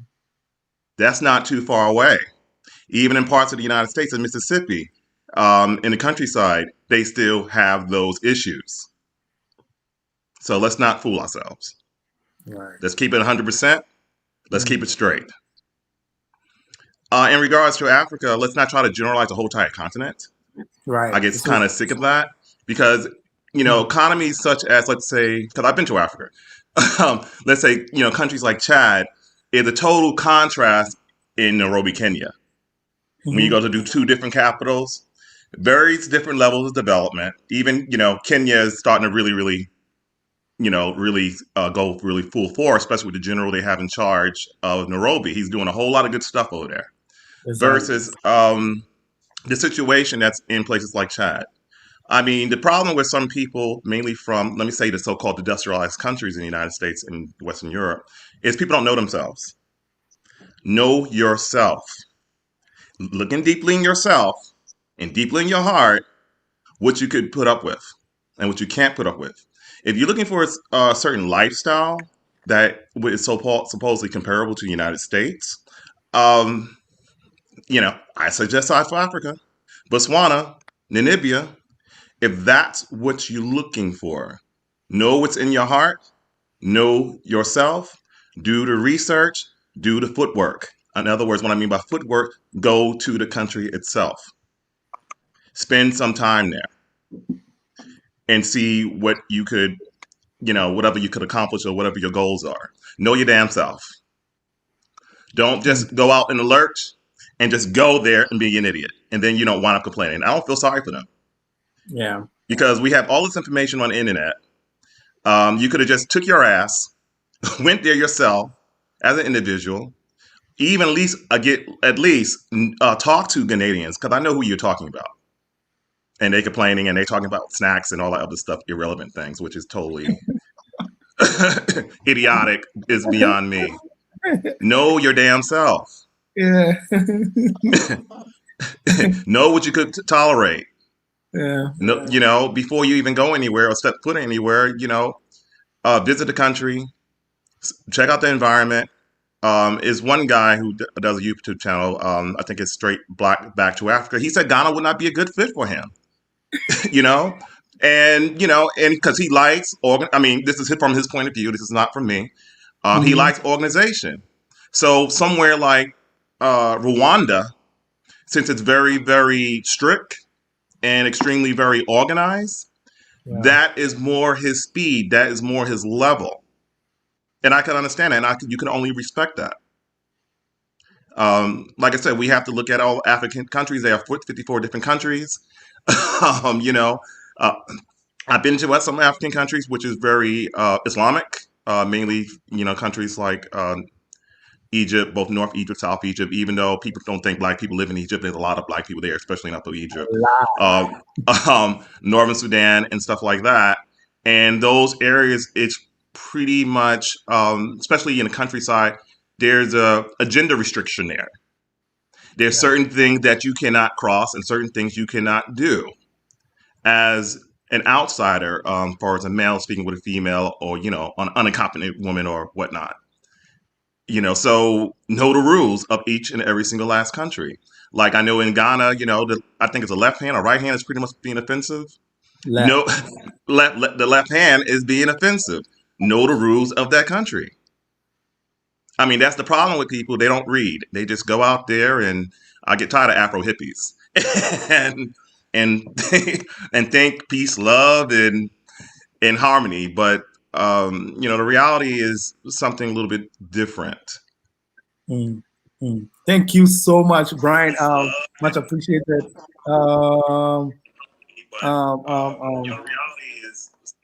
Akwaba Ghana, thank you so much for staying tuned. Hey, bro. I really appreciate that. I'm so sorry for keeping you. All right, I'm gonna drop out of this real quick to allow other people in there. You have other people on the link, right? Yeah, so many of them coming in. All right. You take care, and great panel really so far. Yeah, thank you. You're welcome. Yeah. All right. Akwaba Ghana. Yeah. How are you? I'm very good. And how about you? I'm good. It's been a long time. Yeah, so I'm hiding small. You share check. You share. Okay, so I have something to say in the first place, which I don't know how people on here are going to take it, because whilst you guys are thinking about moving to Africa, just this October I moved from Ghana to Hungary. So I'm in Hungary now. Okay. And I told someone about it, someone I really like on YouTube. He didn't like it, and we haven't had a chat in about a month. I mean, you know that's so since I said this and someone is wondering why I've made a move from Ghana to Hungary. Imagine Hungary. I'm on a government scholarship to study for 2 years for my master's. Congratulations. So I don't plan to live here afterwards. I actually have plans to come back immediately after my program. And I wanted to come on here and talk about is it Prince Kwesi? He said I think he has a problem with driving in Ghana. So I want to just give an example of what happened. There was a time that I was working. I don't know if you know St. Louis Senior High School in Kumasi. Yes, I know Kumasi, yeah. Good. Just right. In Ghana, in the senior high schools in Ghana, there are boarding houses. Most of them have boarding houses, and I think every Sunday, the first Sunday of every month, the parents are allowed to come visit their wards. So when it's time for visiting, we call it visiting. When it's time for visiting, there's a lot of traffic on the Kumasi Accra Road, like right in front of the school. So there was this time I was going to visit a cousin at the school. Then I got off the car that I was in. I was just walking by the main road. And because of the heavy traffic, other drivers were just going over the pavement where people are supposed to be walking. I was like, what is wrong with you people? So I just got out of the car that I was in and stood on the pavement. And you know, one thing about Ghanaians is they know the right thing. but they always want a shortcut. You see that thing? Right. So I came to stand there, and like 50 cars came behind me, and they were all just ping, ping. And I was just standing there with my earphones in my ear. Then I bought yogurt, fun yogurt. I was just sucking my yogurt. I didn't mind anyone, and no one even dared to like hit me with a car or anything because they know that that is not where they're supposed to pass. So about driving in Ghana, oh, wow. Okay, let me last it. About driving in Ghana, you just, if you know you're doing the right thing, just go ahead and do it, and don't let the horns and the shouting and all the insult, don't let it get to you. Just do the right thing, and I think you'll be okay. So Prince, if you can buy a car, just buy a car. It's so much cheaper and better for you than Uber and Bolt and all the rest. Yeah. Okay, Thank you bro. so Thanks much. for having me. Thank you so much. Yes, we are going to talk. Don't worry. Okay, Charlie. We have to link up. Sure, Okay. I believe Bye, that. guys. Yes. All right. Okay. Much love, bro. That was Akwawa Ghana. He's in Hungary now. Wow. All right. Let's put Iron Lady. Yeah. Hello. How are you? I'm good. Thank you so much. The first time calling. Yes. Let me tell you what, this is my first time doing anything YouTube as far as calling live on a video. Okay. This is really a big privilege to me. I've been watching a few people. Our lady in the base scarf. What do you have on your head? Hello, lady. Hi. So this is my first time. I'm more of an Instagram, Facebook, but this is the first time I'm going live on a video. And I needed to comment because I've been watching videos. I'm a Ghanaian myself. I've been out over 3 decades, but I never lost touch with home. I'm always home. I've even come back and run a business for 10 years, restaurant. If you know about Mikasa restaurant, I wouldn't be run about. That's more, yeah. I'm going to eat that more for free. No, it's no longer. Now it's papaya. So I'm into different things now, real estate. But I had to say this. We're talking about the diaspora coming back to Ghana and the reason why they don't stay and come back to US. And when we say diaspora, I know that sometimes we were talking about the African Americans, but I felt the need to include myself because I'm no different from them. I've been out with for decades. Yeah. And the problem is, it's not so much about coming there and not being able to stay to come back. But when you've been in the Western world for so long, there are certain ways of doing things here. You become accustomed to it. So if you've never been introduced to Ghana, I grew up in Ghana before coming here. And I'm not going to tell my age too, like the other guy, but you know what? I've been here over 3 decades and I was grown before I came here, so I had the culture already in me. And when you go back, because of how long you've been here and how things are done, everything is like in slow motion for you. So the first thing you have to learn is patience. And in the beginning, when we all go, we don't have it. We like, we start doing our American thing. Fuck shit. Then you realize real quick that, you know what, you're going to fuck shit yourself to a heart attack. And you have to slow down, and say, look, they have relaxed orientation to time and you better follow pursuit. And you start thinking, when you came to America, you didn't know anything about America. What did you do? You conform yourself to the American way of doing things. You didn't change America to fit your way. So what I try to tell people is when you come to the continent, look at it the same way we, the Africans, come to the Western world. They even put us in a room to tell us how to behave, how Americans like their space, how you can touch them because we like to hit and laugh and do everything. They teach us that, and we have to learn because we want to integrate into their community. When they come there, they need to do the same thing. But we tend to come back and we're like, oh no, there's pothole here. American street is not like that. I've even done shit like that myself, where the cop is asking me for bribe, and I'm like, American cop won't do this. Well, you're looking for trouble. There is a better way to communicate that. I learned that real fast. And that's what people have to do. And for people putting out negativity about Africa, it's not that Africans, we are so, protective of our country. We don't want nothing bad said about our country. A lot of things that is said is true. I mean, I grew up knowing that. I used to form a line to get bread, a loaf of bread, you know? So don't tell me what I don't know. We are not hiding that. We say that we need people to come and help us build the continent, including us that came, you know, going back to contribute to the system. And yet I might have a mouth here, first time on your call, Nappy. And I tell you, I contribute to my community. We sit down, we say the government has to do the road, potholes and stuff. I'll show you where my house is in Makati Hill. I built the whole street gutter because flooding, you know, flooding is so that I could use to build my house. Even the neighbors are like, what's wrong with this lady? This money, I let my house stay there uncompleted, and I put that money in the gutter because I knew that I need to find a way to route that water if I want to drive in. Everybody was waiting for their neighbor to do something before they would do something. I was like, I'm here to come back to live. And to live, I have to be able to drive my car to my house. So I can't wait for my neighbor to pitch in before I make a move. I'm going to make a move.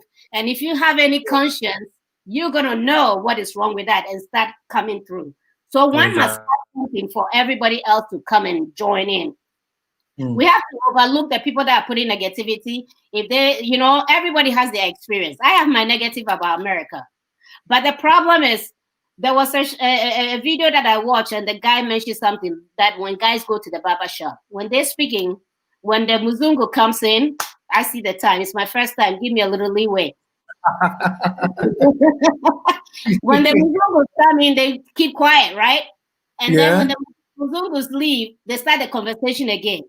You don't air out your dirty laundry, you know, by making videos to show all the bad things about Africa. It used to be the white man doing that. Yes. To keep us from coming to Africa. And then when they realized it wasn't working, guess what? They are using us to do the job.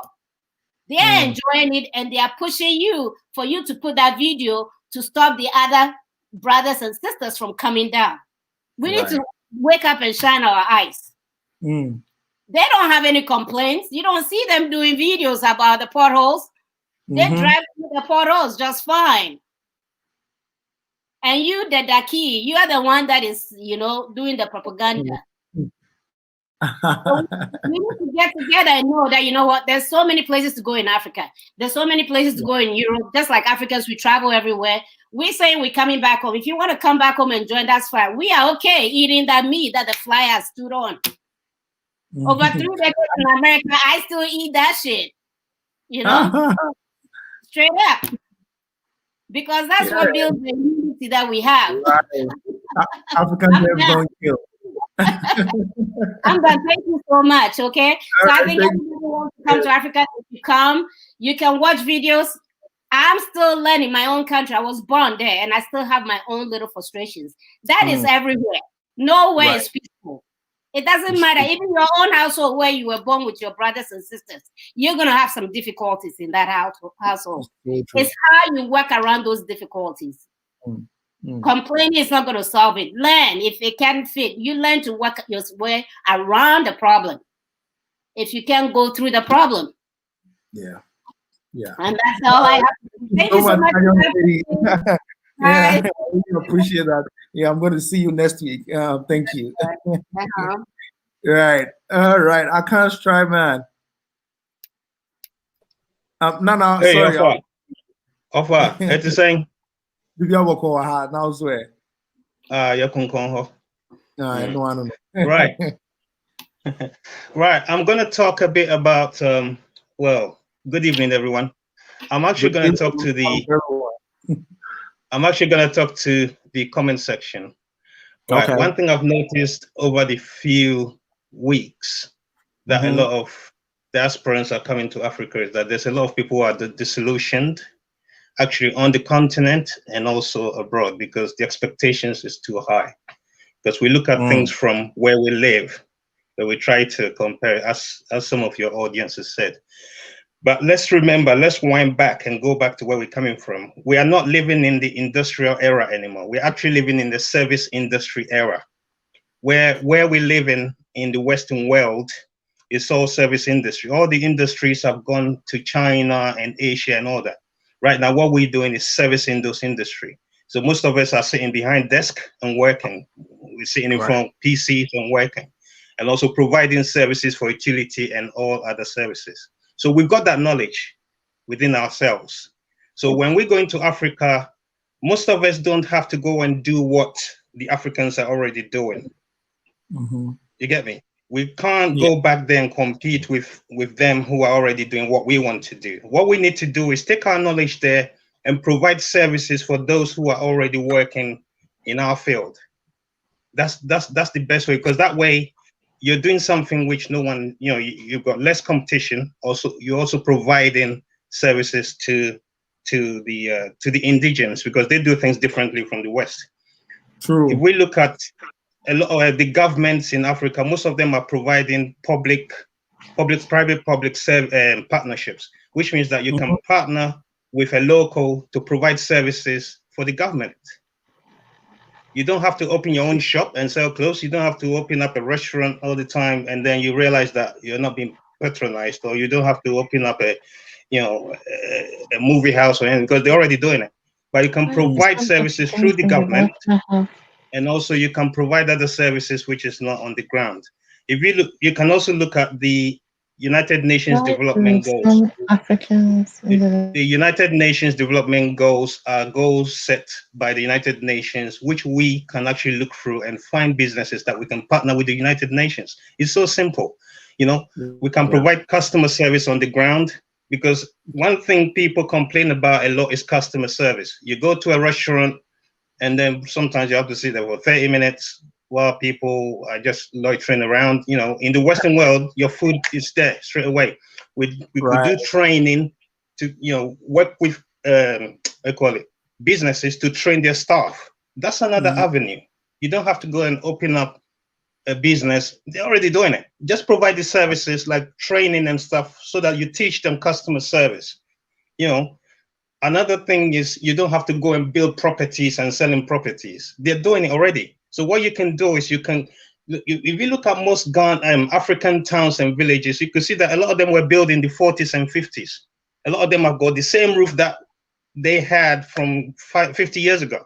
You can go and manage buildings for locals, where you can actually set up schemes where they'll pay you bit by bit whilst you provide that services for them. You know, renovate their buildings, and then they pay you for that renovation. You know, manage transport. I know a lot of people in Europe who have got cars and lorries and all that. They've packed the lorries because the drivers are not providing what they need to provide with those vehicles. You can manage a whole fleet of vehicles for a whole heap of car owners. There's so many services we could provide. We don't have to go and be part of that, but we could provide those services. The know-how that, because a lot of workers have worked in transport over here. We know how transport works. So we can actually take those expertise down there and then provide those services. Open up training schools to train drivers, to train workers, to train bank staff. Sometimes you go into a bank, people have put their arms around their chin, sitting on the desk. You get me? All those things need training. So those are the things that Africa needs. Your next stream. I don't want you to be talking about the solution about Africans and this and that. Talk about the solutions. How we're going to move forward. What we can help. How we're going to move forward, and also the disappointments of those who have tried, and also the progressiveness of those who have tried, and how it's working for us. That's the best way, rather than just looking at the solution of some people and talking about it. So that's what I'm trying to say. Nana said, too much of the complaining. Now we need to find solutions. Thank you so much. Solutions, simple as that. Yeah. So I'm gonna leave now. Yeah. Okay. Yeah. I really appreciate that. So I want to see you again next week. So we can talk more. Yeah, sure. All right. Peace. Okay, let's welcome the new people. Nana, I'll get back to you real quick. Akos, Akwaba, Ezra, you're welcome. Akwaba, Jacqueline, Akwaba, you're welcome. So Nana, straight to you, please. We are talking about the solutions, right? Yes, sure. This is the solutions now. 1 minute. I've been watching different YouTube, and many African Americans are saying, "Oh, we built America. We already hard working, and we built America and this and that." But yet, we the Black people are mostly discriminated and face a lot of issues. So my whole point is, when you go to a place, be anthropologist. Have a mindset that you are going to learn the culture of the people. I have said it so many times. Some of the things or the gestures here are unwanted, especially in Ghana. You know that in my culture is for animals. Means for animals. You can learn if you speak British English, and if you don't hear somebody, your body language can tell a lot. Maybe, oh, excuse me. You see, the person will be happy to listen to you, but with that kind of, it's going to cause. And also, I'm going to say something that we call something the survival. Is it the survival of the fittest or something? When you go everywhere, it's how you adapt. If you are ready to go somewhere, have a clean mind that you are going to settle. If you are going to visit, just go. When you experience negative things, just don't be too rigid or aggressive, because guess what? Nobody is going to leave the country and say, okay, take over, and we are watching you. No, it's gradual and consistency. You can really be part of the decision making, but don't fight, don't be aggressive, because even with the Africans, we have the same problem. That is why many Africans are not participating in this YouTube talk and things. Thank you. All right. Thank you so much, Nana. I really appreciate that. Yes, she came back again to finish what she started. Yes, and I know she will come back when she have more to talk about. Thank you so much again, Nana. Wow. So I don't know who to go to first. Ladies first, Ezra. I'm so sorry. And now the ladies are two, Akos and Jacqueline. ABCD, EFG, Akos. Thank you so much for coming, Akos. Yeah, thank you. Thank you for giving me the platform. Well, I wanted to respond to the title of the program. Why do Africans in the diaspora find it hard settling in Africa? Some. Well, the problem is the mindset. Just the mindset, because when you make up your mind that you're going to a place, you know where you're going. You know, there's a saying that if you don't know where you're coming from, you wouldn't know where you're going. So if where you are is good, you wouldn't think of going somewhere. So if you know that where you are, you don't like it, so you want to go somewhere. So you do your research and stuff, and then you make up your mind that, oh, I want to relocate to Africa. So what is the mindset behind me relocating to Africa? Is it for business? Is it for settlement, or what? Then you do the necessary planning, and then you relocate. Or is this for spiritual, benefit, or what, you just want to reconnect with your ancestors? So when all this is done, then you know the purpose for which you're going. Yeah. So when you go and knowing the differences, you go, things wouldn't take you by surprise. Exactly. Because you know that you're going for spiritual reconnection, or you're going for business. You know that, oh, I'm going to this country. This country is about 50 million people. I'm going to do business. So is it going to be profitable for me? Or I'm just a pensioner. I'm just going to settle. I'm retired and I'm going to settle in an African country. Then you choose a country based on your motive, your budget. You get what I mean? So if Lebanese, Asians, Indians can come to Africa and do it, why can't those with the same skin as us come and do it? They come, they don't complain. Lebanese come, they don't complain. Indians come, they don't complain. So why would the African come and say that I have a hard time settling in Africa? That is the mindset. So what were you coming for? Because to the Lebanese have been in Ghana since 1957, even before 1957. And according to my research, Ghana has the highest Chinese population in Africa. According to Google, 700 Chinese population in Ghana. So what made them come to Ghana? What was their motive? What was their intention for coming to Ghana? Is it for business? Now it is 1 million. Yeah. Yes. You get my point.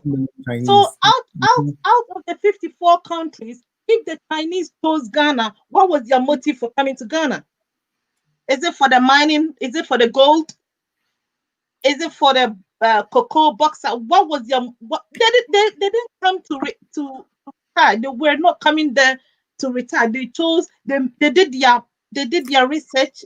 Chose the country they wanted to come and settle or do business, and then they relocated to Ghana.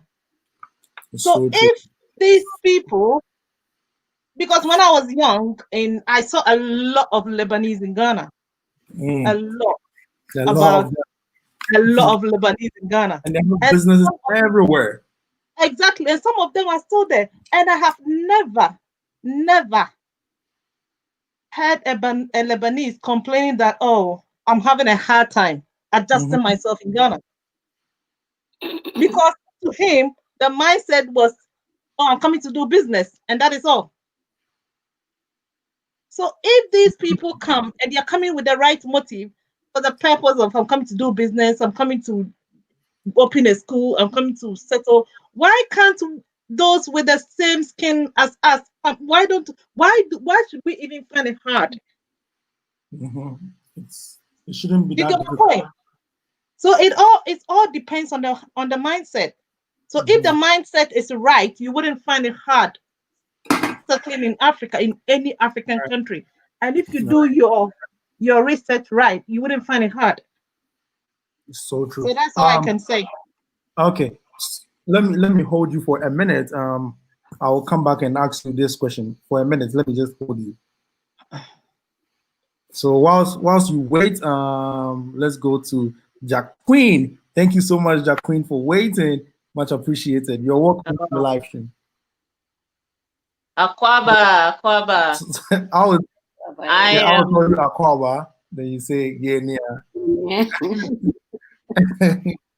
Good. Yeah. I'm learning. I just actually just came to Ghana November 1st. I reached here from Toronto, Canada. Jamaican, and you know what? Everything that beautiful sister just said is spot on 1,000,000%. And let me tell you, I am at that point where I'm saying to myself, listen, there are a good amount of African Americans who I know that truly want to make a difference in Africa. But let me tell you, I just think because I have a Caribbean background, Caribbean people have a direct tie to Africa.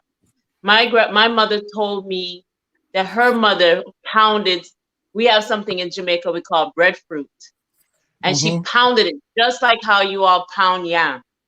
And they ate with their hands. They would have different meats on it and they would just eat with their hand. And this is Jamaica, right? So as Caribbean people, the ones that I know that came to Ghana, you know what our first thing that we said? Wow, this looks just like home. It wasn't complaining. It wasn't, man, I can't take the roads, oh, this and that.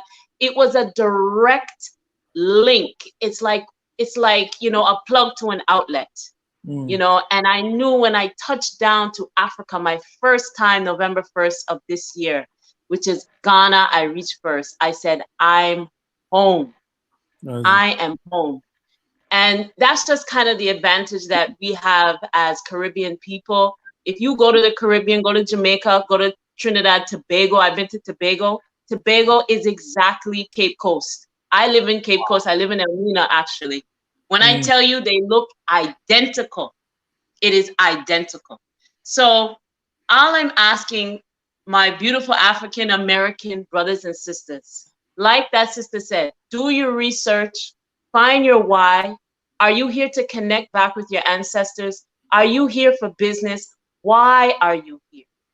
Don't come into Rome and feel that you're going to bring America into Rome. It says, do what the Romans do. Feel yourself. What's the energy that you're receiving in this country? And like the brother said before, there's 54 countries in Africa. If Ghana is not for you, move on to another one. But let me tell you something. Do not disrespect and bash the country that you're leaving when you're heading into another one. keep your mouth shut or say things in a way where you're like, you know what? We have work to do, family. As diasporans, we have work to do.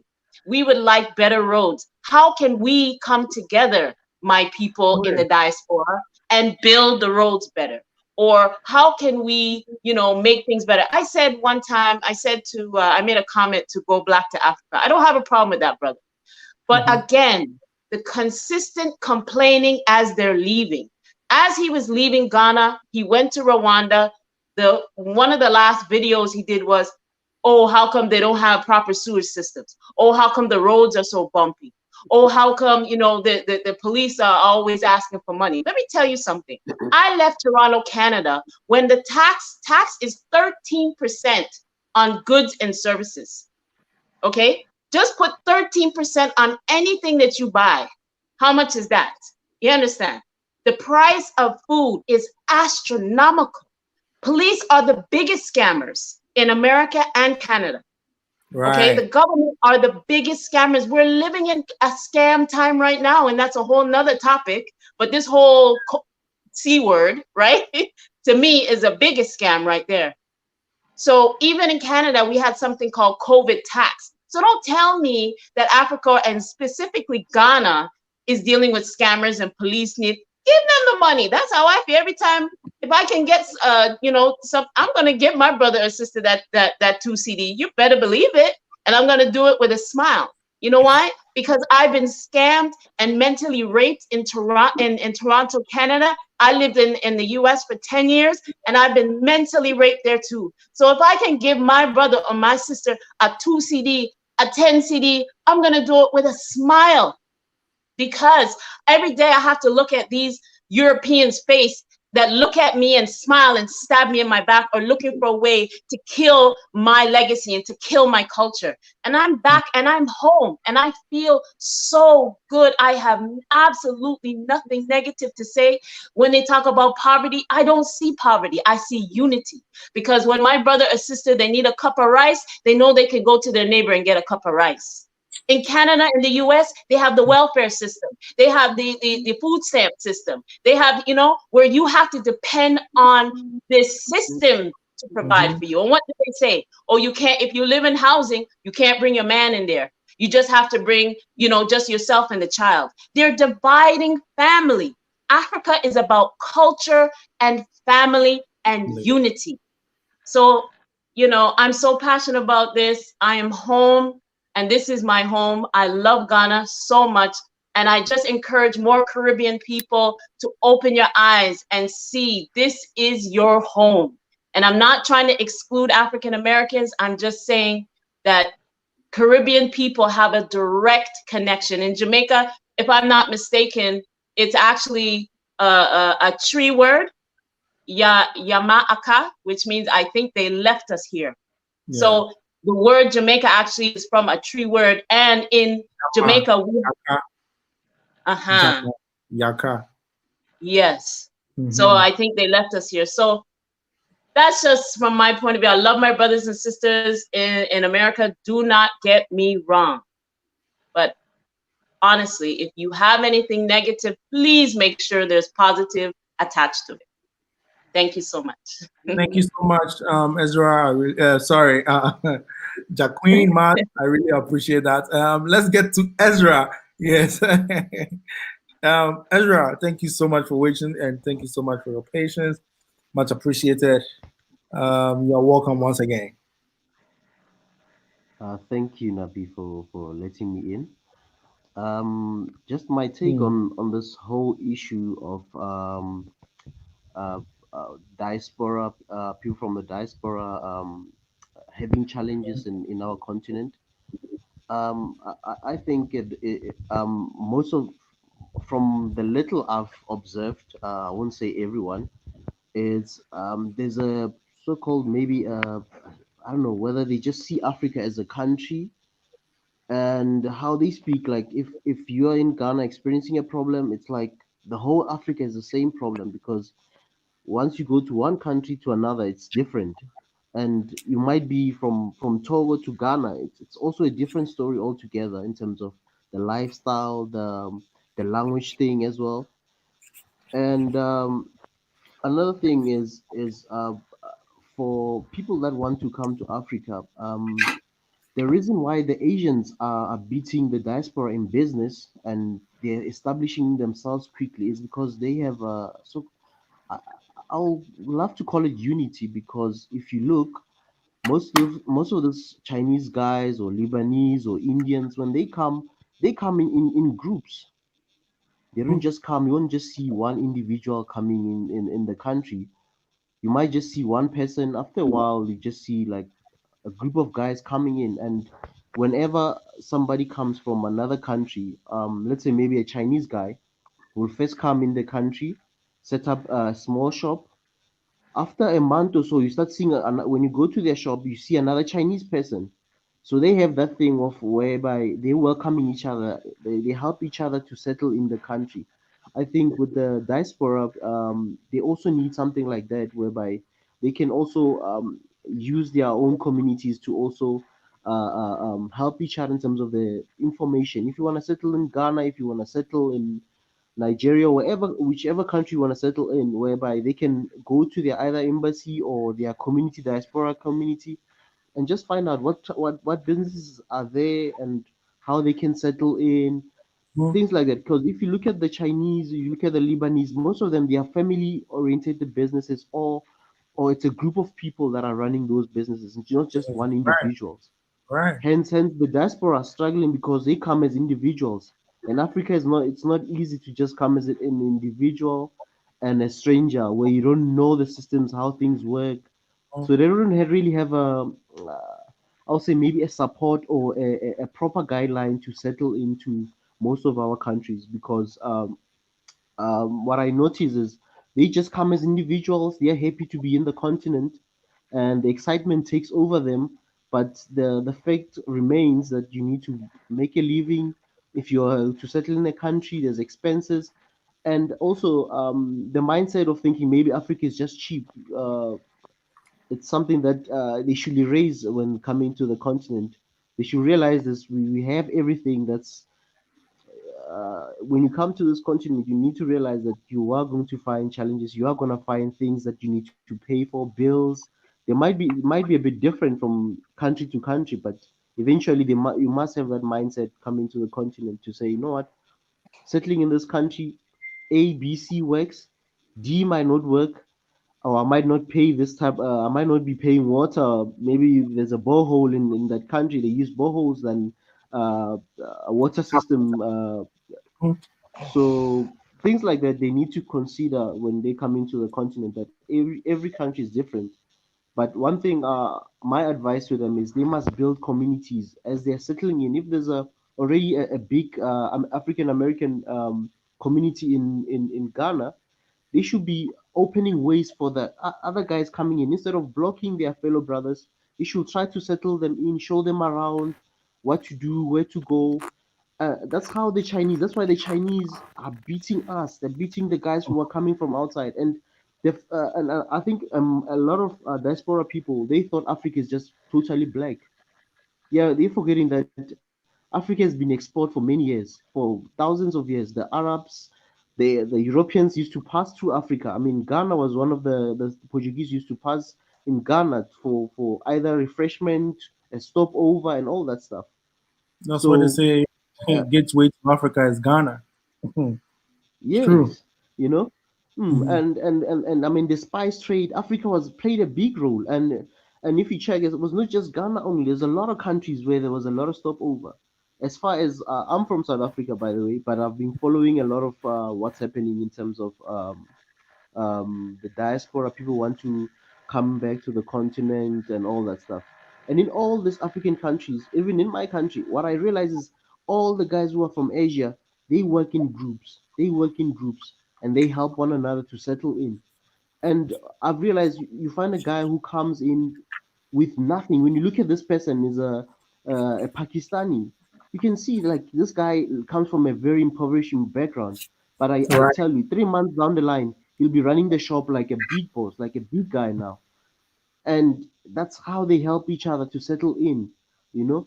So I think as well as black Africans who are in the continent, since we are seeing the problem, we are seeing that the guys are struggling to settle in and they're getting frustrated. Well, maybe we need to try to reach out to them, and as well as Americans or the Caribbean, wherever they're coming from. But they should try to not just also put themselves in their own corners only, in the small communities. Try to reach out and learn certain things about the country and familiarize themselves with people. Let's say, for example, as a YouTuber, if I was coming from America, I was gonna try to like make contact before coming to Ghana with Napi or what am I? I'll reach out to a lot of guys who are in that country first, you know, because we have internet. All they do is just to check. There's Check Ghanaian on them. YouTubers who are big. There's Nigeria, wherever country, wherever you go into, there is a YouTuber. You can try to reach out to them before even settling in, and they can show you around, you know. Exactly. So yeah, but from our side, I think we also need to maybe try to reach out to them, and instead of just saying, "Ah, now they're talking bad. This one is saying this about our country," you know. So yeah, but that's my take. In terms of settling in, they should realize that bills have to be paid, and again, the reason why the Chinese, the Europeans when they come in here with nothing, but within a year they're already running something, is because they have channels for them to settle in, while the African Americans and the Caribbeans don't have that yet. And I think that's something they should really try to build as they are coming in, and also try to reach out to the guys that are already in the platforms, like yourself, Napi. No, I know I'm giving you a big task, but it's something. Yeah, It's a I'm start. already It's a doing it. start. I'm already Unlike doing it. nothing. Yeah.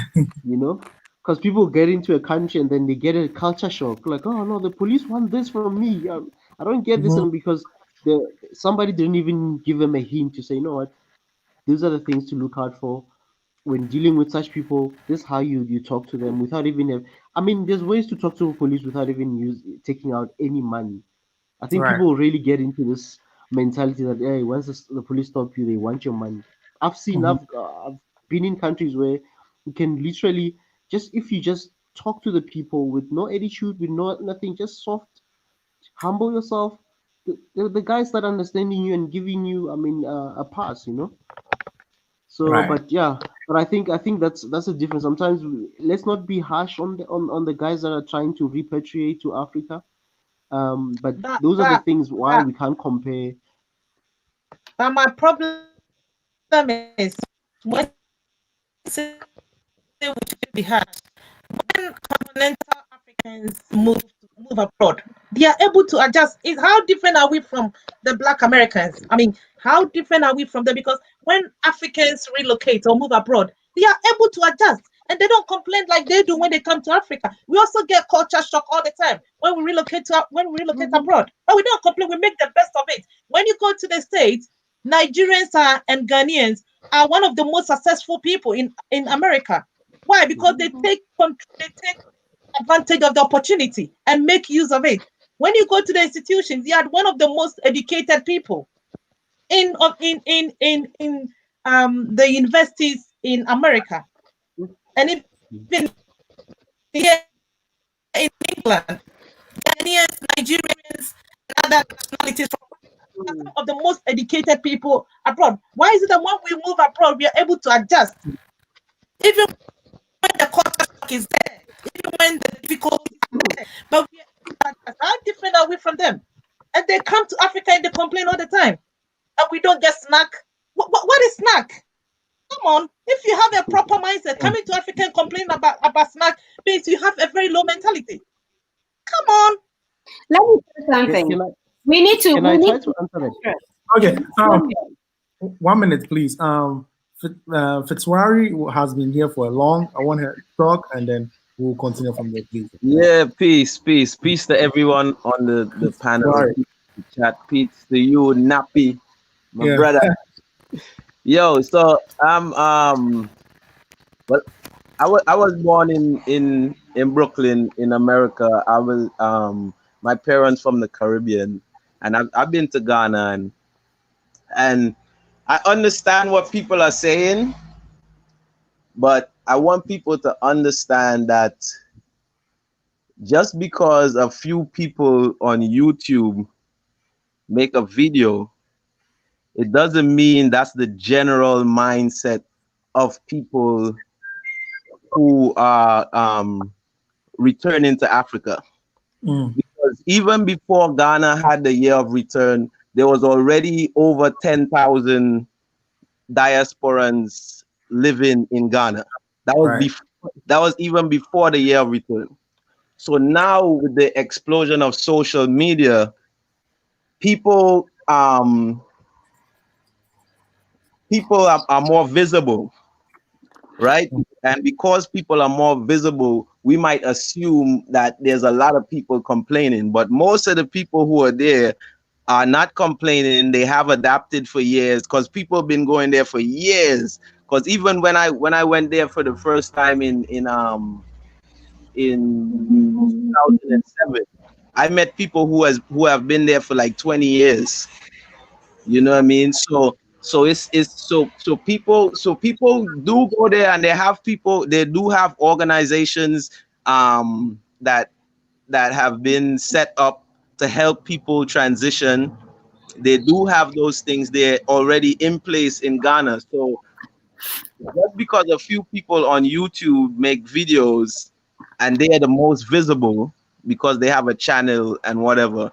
And the other thing, the other side of that is that people make controversial content to get views. You know what I mean? If you say things in a certain way, you know what I mean, you're gonna get a lot of people coming at you, and traffic to your channel helps your channel grow, whether it's negative or not. So we have to understand that. Another thing is that it's the attitude or the bravado of Americans it's an American thing. It's not limited to African Americans, because people have been saying African Americans. Even a white American who goes to Europe has this same. If you listen to Europeans talk, they would also tell you that Americans have a certain arrogance about them. You know what I mean? That is part of American culture. You know what I mean? American exceptionalism. They actually ingrain that in you. If you grow up in America, if you listen to American music, it's always boastful. It's always everything about they view America as it is. Like if America is the world, for some people America is the world. If it's not American, it's nothing. You know what I mean? So you have to understand, these people grew up in that culture. You know what I mean? You grow up for years, you see and you get used to a certain thing. So that adjustment, moving to other countries, you know what I mean? And the thing is, even people who have lived in America for years, people who you know what I mean, because my father always tell me about, he has siblings, who lived in America for years and have the same attitude when they come to Trinidad. You know what I mean? They have the same attitude as if, like things are so bad, It's crazy. Thank you so much, Fitawari. Okay, Iron Lady, you wanted to say something about before you. I wanted to say a lot, but I'm going to cut it short. First of all, just to address the very powerful things that the sister and the brother did mention. One thing that I want to start with is, this the sister mentioned, and I think I had said it earlier too, that when we leave Africa to go to the Western world, we have to conform to what their laws and rules are. Every household has a rule. And when we go there, we have to practice. We don't go and change the American rules and laws. If there's a pothole, we find a way to dodge it. When you come to Africa, you do the same.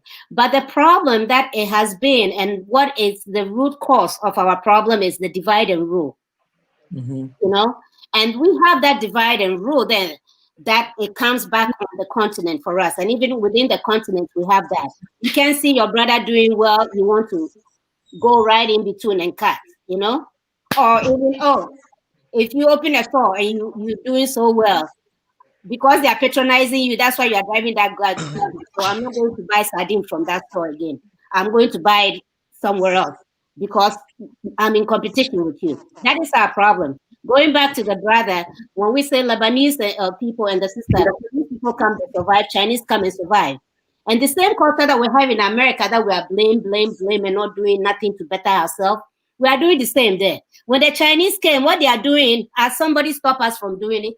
No. They haven't stopped us. But we are blaming Chinese, that Chinese is coming. And they are bringing something that we need, that we are not doing anything about it. And we want to use this discrimination tactics that is being used in the Western world for so long. We're starting to do it in Africa. Who is stopping you from going to open that? Chinese woman is selling Ankara in Mokola. You understand? And Ghanaians are kaya, you carry the Ankara. Is this a business that Ghanaian can do? Do you understand what I mean? So we are our own problems, and the way we have to come up with it is stop looking at what Chinese is coming to do and how they are taking over the country and say, hey, we can do it, and let's go and do it, and let's not get the same opportunity that the Chinese will get, which I know that is also a problem in Ghana. Let's be real about it, you know? These foreigners, when they come, truthfully, they get to have certain opportunities more than me. I ran a business for 10 years. And let me tell you, the headache that I went through, no Chinese man goes through that. Okay, that is the same question I was bringing on for. 10 years, I finally gave up. I said, to hell with this. When I wanted to bring life into my community, I would have been 8 o'clock p.m., it was pitch dark. I said, let me open a restaurant where people will have somewhere to be and be out longer. The government will harass you. IRS will be on your door with padlock, you know, and you are constantly fighting this governmental agency. That's tough. Not everybody is tough like that. My Ghana name is Oboshi, so I dealt with them very well. Yes, but The you know what? name alone is Most people will be frustrated and go back to the Western world, you know? True. You understand what I mean? So the government plays a part, and I'm not, when I say government, it's not government per se, but the people that are appointed to look over, which is the individual civilians. That's it. We always look for government to do stuff in a country that there's no way to tax. In America, we are taxed by everything. That's why our potholes can be filled. It comes out of your paycheck before you get it. And when you're in a country that there's no way you can do business and make profits and nobody tears from you, use your own money to do something small to better your own neighborhood. Exactly. Better your own life. Yes. So that's the problem. And one thing we have to also realize is this African Americans back home, what they've been through and stuff, we need to exercise patience for them. Although some of them can be dickheads, you know? But not everybody, like the gentleman said, no, it's not a majority. But what we're saying is internet has power. And when they're saying somebody is coming to say stuff just to collect followers, it affects things. You know, you're not just collecting followers and then everything is fine. You have done some major damages while you collect those followers. So we have to fix those damages by also doing what we are doing now. Sorry, dear. Yeah, when you say what African Americans back home, what they have been through, we need to understand with them. Their ancestors, I mean, those who were before them, they went through a lot, but they have had it easy today because what Martin. Mental slavery is a bitch. Let me tell you, I'm a nurse, and I'll tell you right that it's almost like post-traumatic stress disorder. So yeah, no, it's I've been the one picking the cotton. It's all about the mindset. It's all about the mindset. It's all about the mindset. It's the mindset, but what I'm trying to say is it's not something you just switch like that. And every individual is different. Yeah, I'm aware. People do the same thing, and one will heal a week later than the other, you know? So some of them need a little time and education. The problem is you have some that don't want to be educated. Because when you move into the continent, you have a lot of Africans here you can start with your homework. And if you can go into the continent and think that everybody is a ripoff, so you can have me. I was born and bred in Ghana. I grew up in Ghana. I finished high school in Ghana before I came to America. And I still have that one person that I rely on. I can't do it myself. There is no way you cannot do it without a local on the ground. Right. You got to have somebody, or you're bound to fail. Right. Thank you so much, Iron Lady. You're really Iron Lady. All right, I really appreciate it. Of course, the question I wanted to ask you, Kwesi, thank you so much for coming. Brian, thank you so much. I'll come to you soon.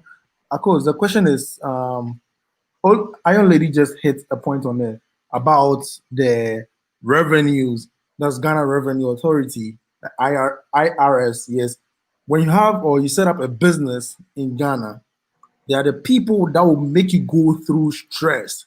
They will be on you every quarter to take your money. In fact, to take taxes. And it's going to be every quarter. They are going to be on you like crazy. That has been a big thing here in Ghana, if you know that. So my question to that is that also hindering people from settling? Because you spoke about businesses in Africa that we can set up our own things and then run it. But this thing alone is pushing people away. And what is your take on that? Well, I think when you have a business and then you present the right paperwork to the IRS, it doesn't mean you should stop trading. You trade and then you present the right paperwork to them, and then they will go through, I think, and then they will, unless maybe it's I'm not really sure about that aspect, but my little knowledge. I'm sure. Sorry, say that again.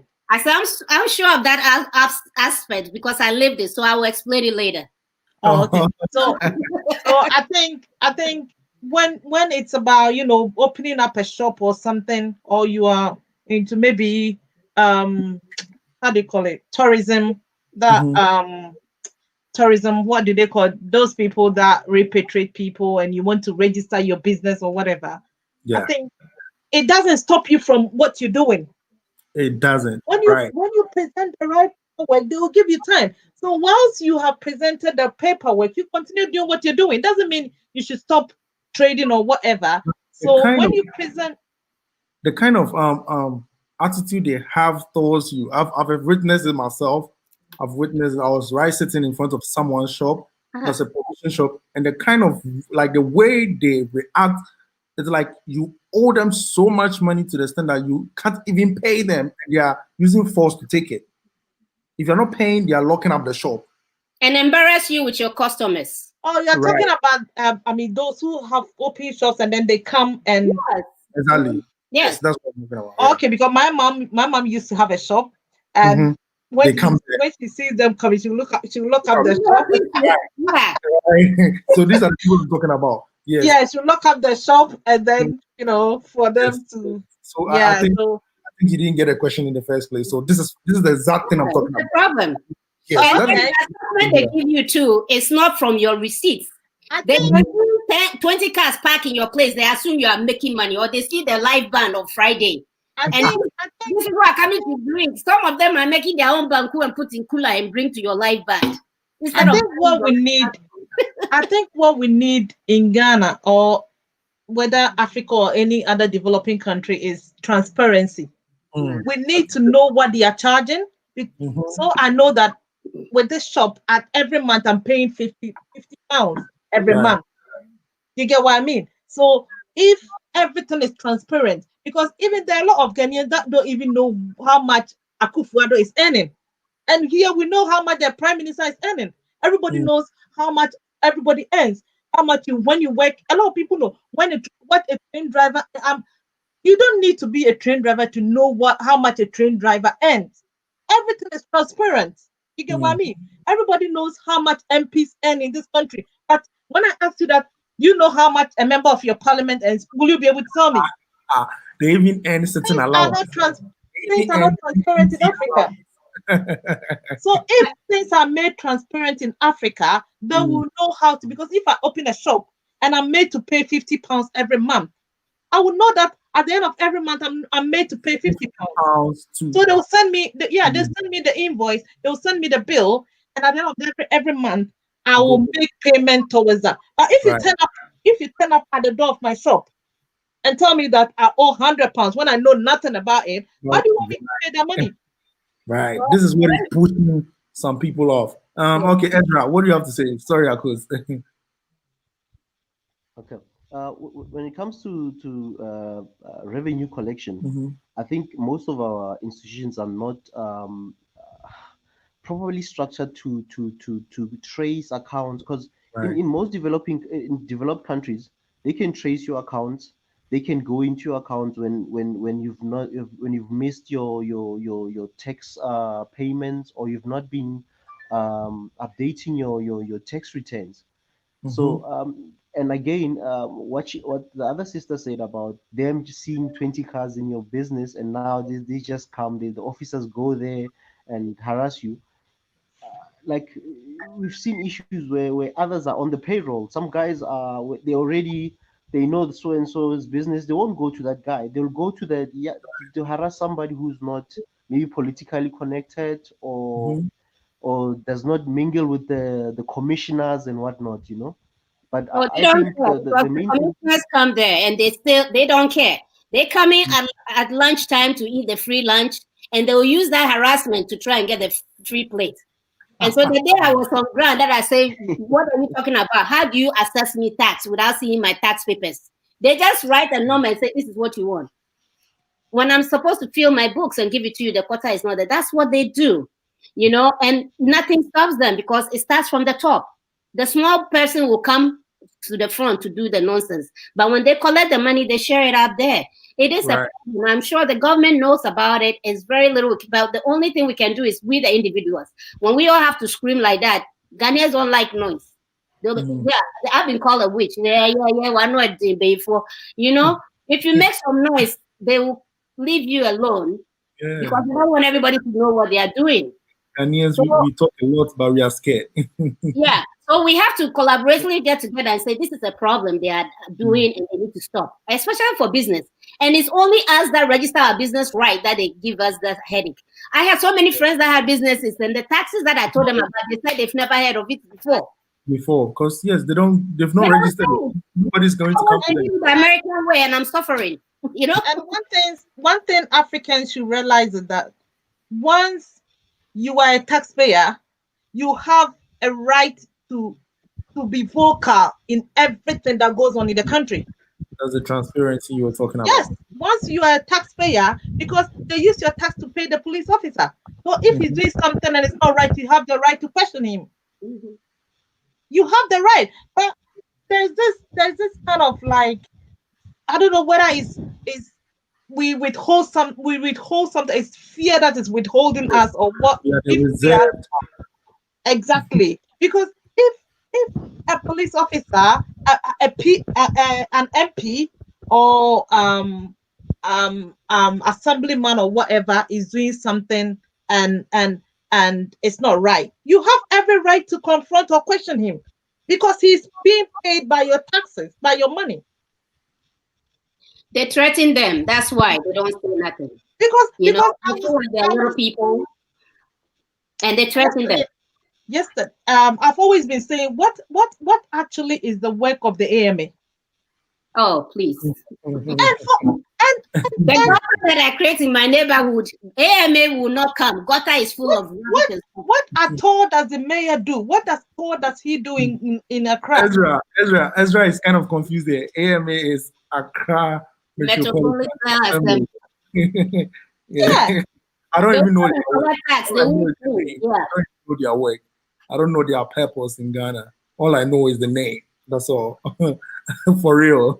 Yes. Because you know what? I see a lot of these street traders, the hawkers, those who sell on the tables on. Why do you have to block the pavement, the side? Why do you have to be sitting there and be selling? What? Why? Where should people? What should be the path for people to work on? Right. And the I also answer that in terms of if things are not enforced, how is the country going to go forward? They take money from them. They let them pay their daily dues for the market that day, regardless of what they say. They just want to sell the receipts. And the receipts, they have their own personal ones, and they have the one from the government. Let me say, we want it to be open. It is our life. That's what we do there, you know? So let's make it transparent before the diasporas make it transparent. We know our problem. We're saying, what are we going to do about it? And what we have to do about it is to be vocal and let them know that, look, we are seeing you. You are open book, transparency, you know, as the sister said.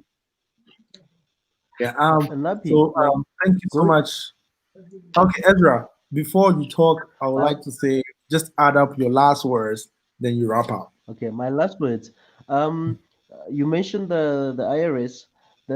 As countries in Africa, for us to increase our revenue collections and to develop at the faster pace, those are the institutions. I say that those are the institutions that need to be well managed and well audited, because that's where the money is of the country. That's where the money that's circulating in the country gets recorded, you know.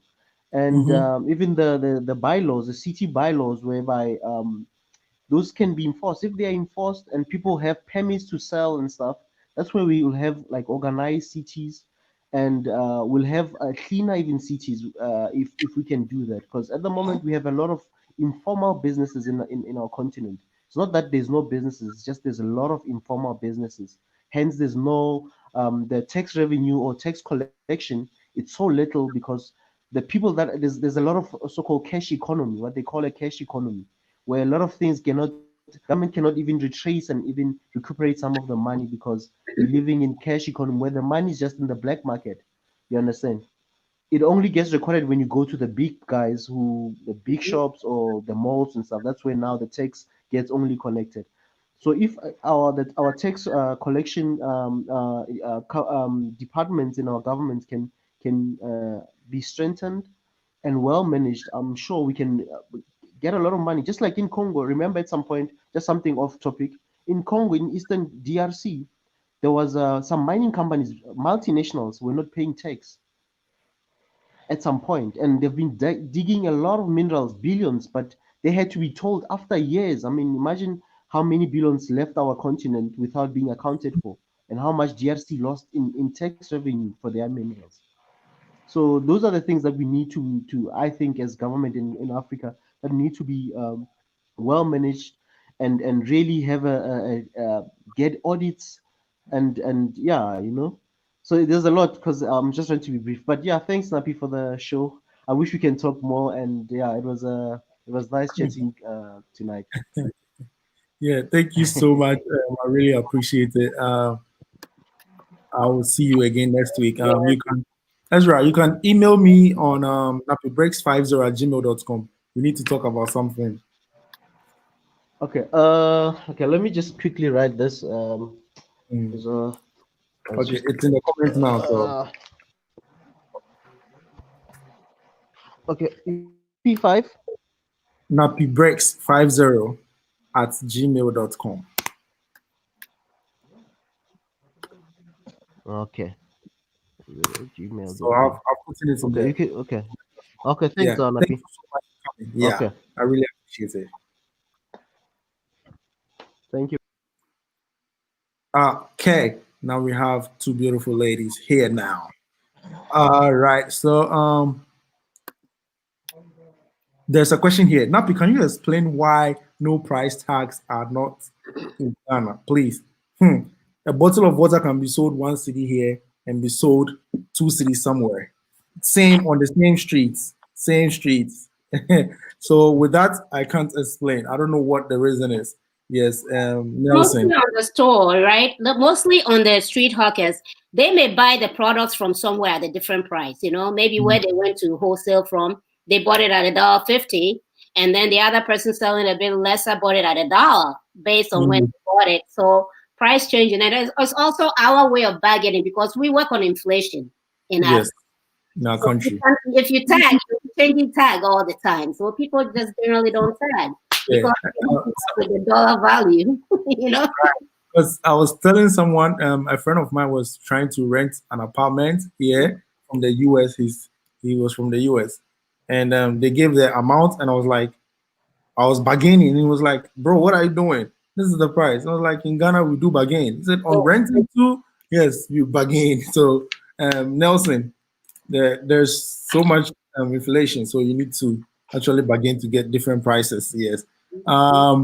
So, Akos, please, before you leave, your last words. I want to end the show real quick, and Nana is coming back again. Oh, Nana is going. Nana, just come and say your last words. Akos, your last words before you go, please. Well, I would like to say the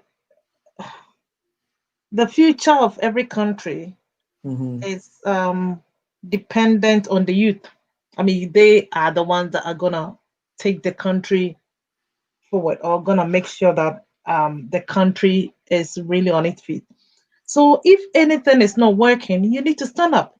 You need to stand up. You need to stand up and fight for your right.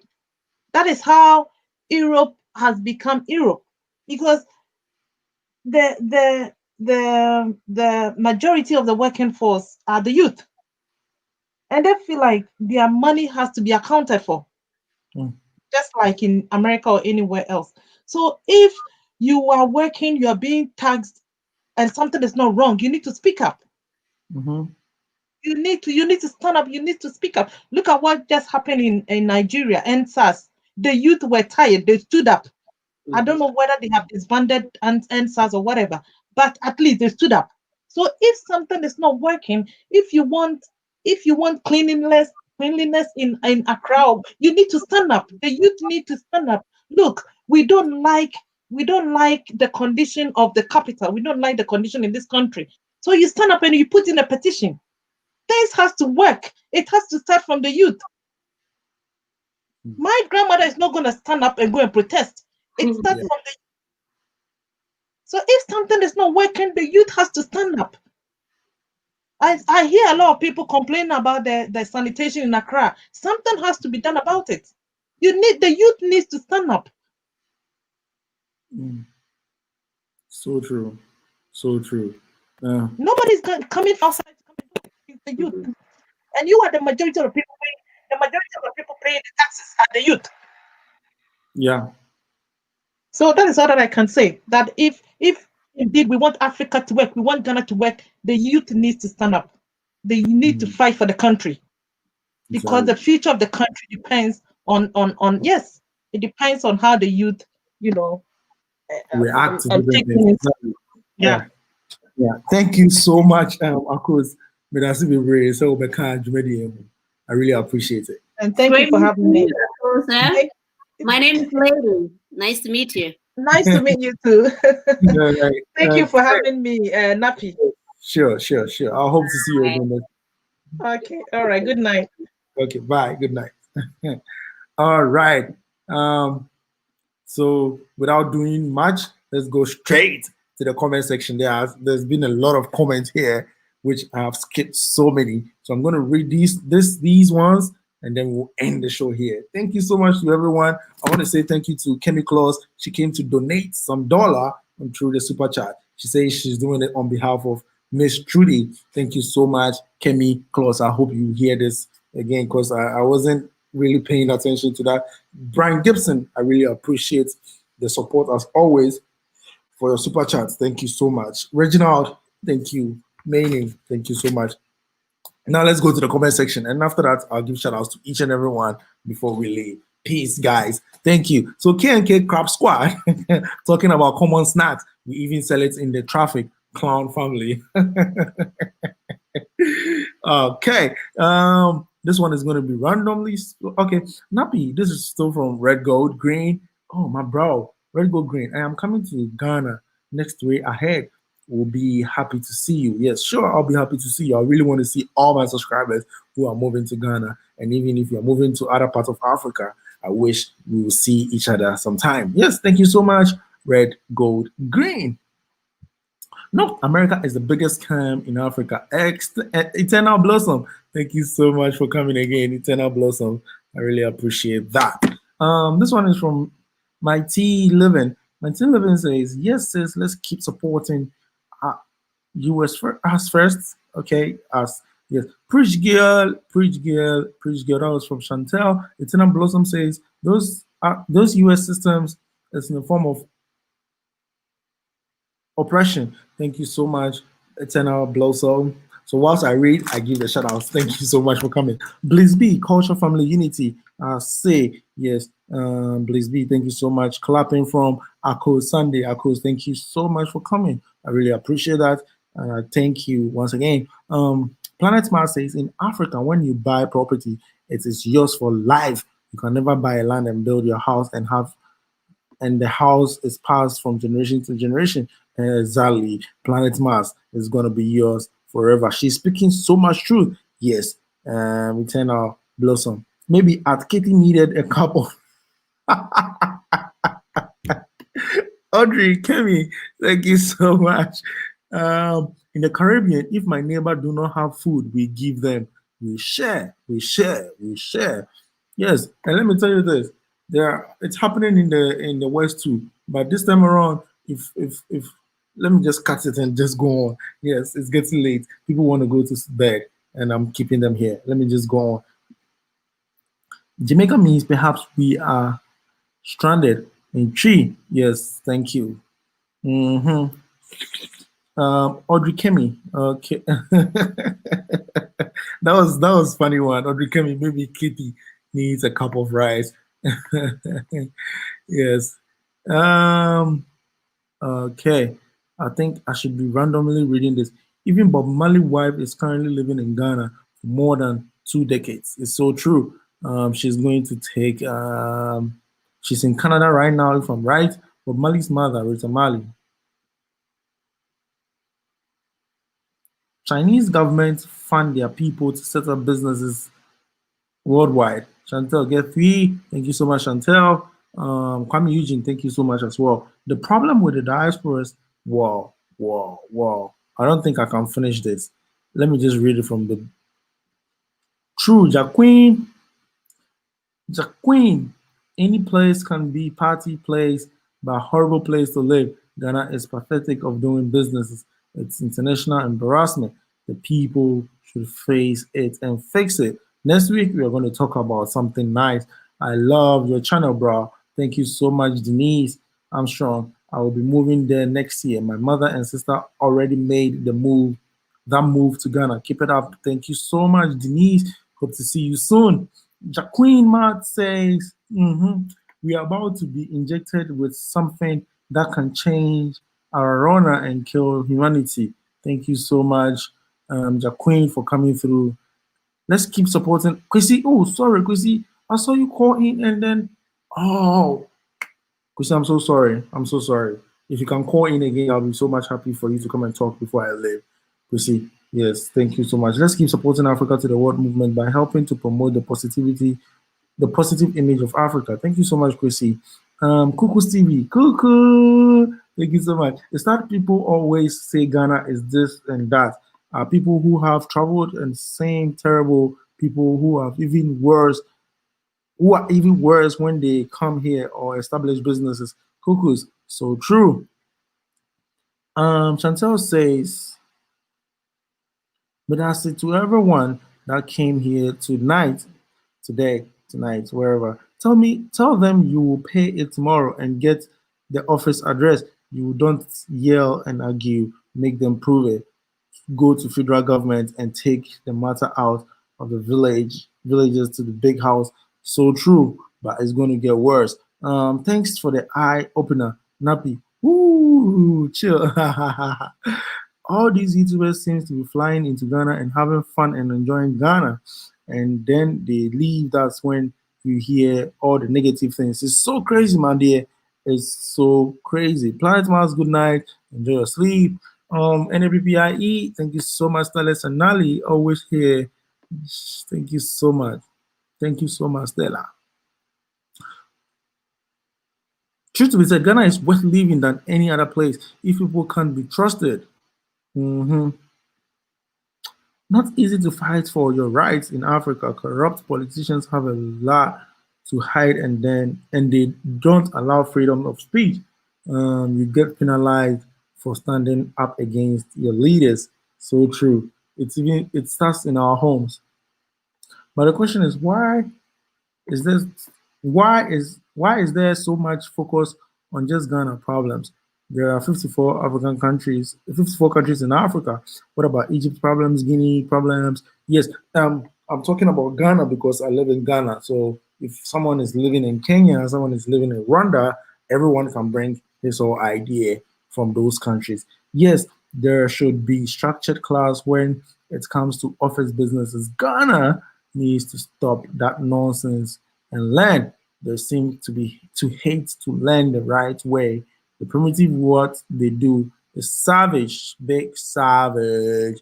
Yes, they have big papers in their wardrobes and cabinets when they go to their offices, which is so sad. It's so indigenous. Yes, we're going to end this live here. Thanks to each and everyone that came through to say hello. Although Gibson says, although it's early my time, 4 p.m., Nappy get some sleep. Yes, I'm dying.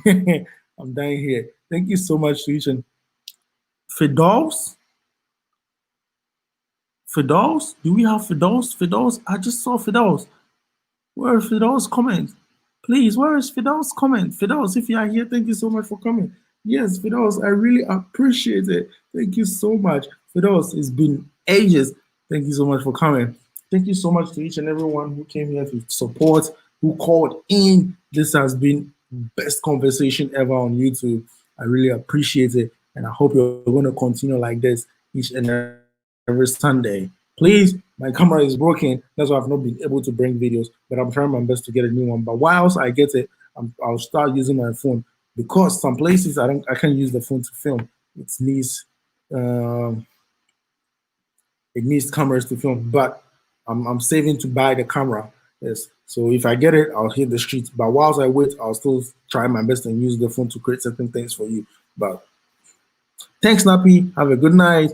Fidos, I miss you so much. Fidos, yes, we're going to talk. Yes, we're going to talk tomorrow. It's so late, I know. So we'll talk tomorrow. Yes, I miss you so much. It's been like 5 years. Thank you so much. Thanks. Have a good night. Stephanie Francis, thank you so much. I saw your comment there asking how I'm doing. I'm doing so good. So good. Thank you so much for asking. I really appreciate the love and support as always. Stephanie Francis. Have a good night and stay safe. I love Ghana. My husband is there. I'm from the US and I'm at peace. I'm at peace when I am in Ghana. Sally, say hello to the Afro hippies. LOL. Brian Gibson, good night. Peace.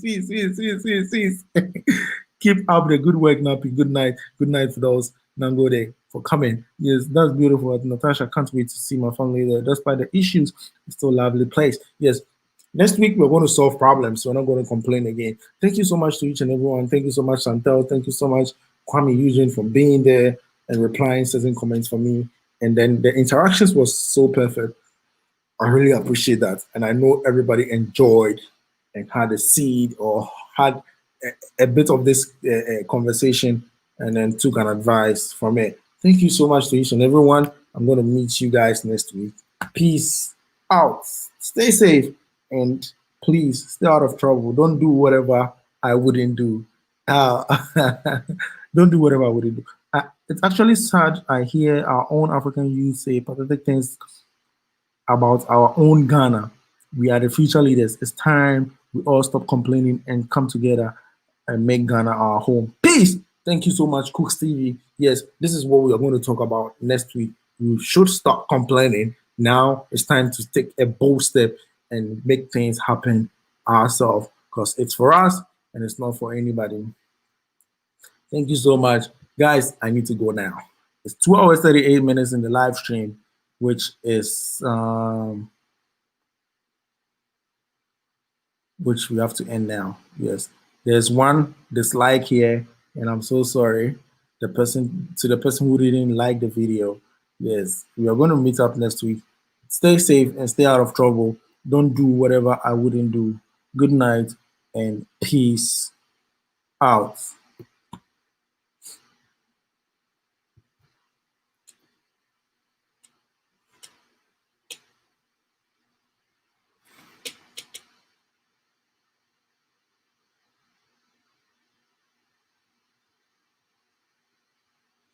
Yes, Cooks TV, because of you, I'm not leaving.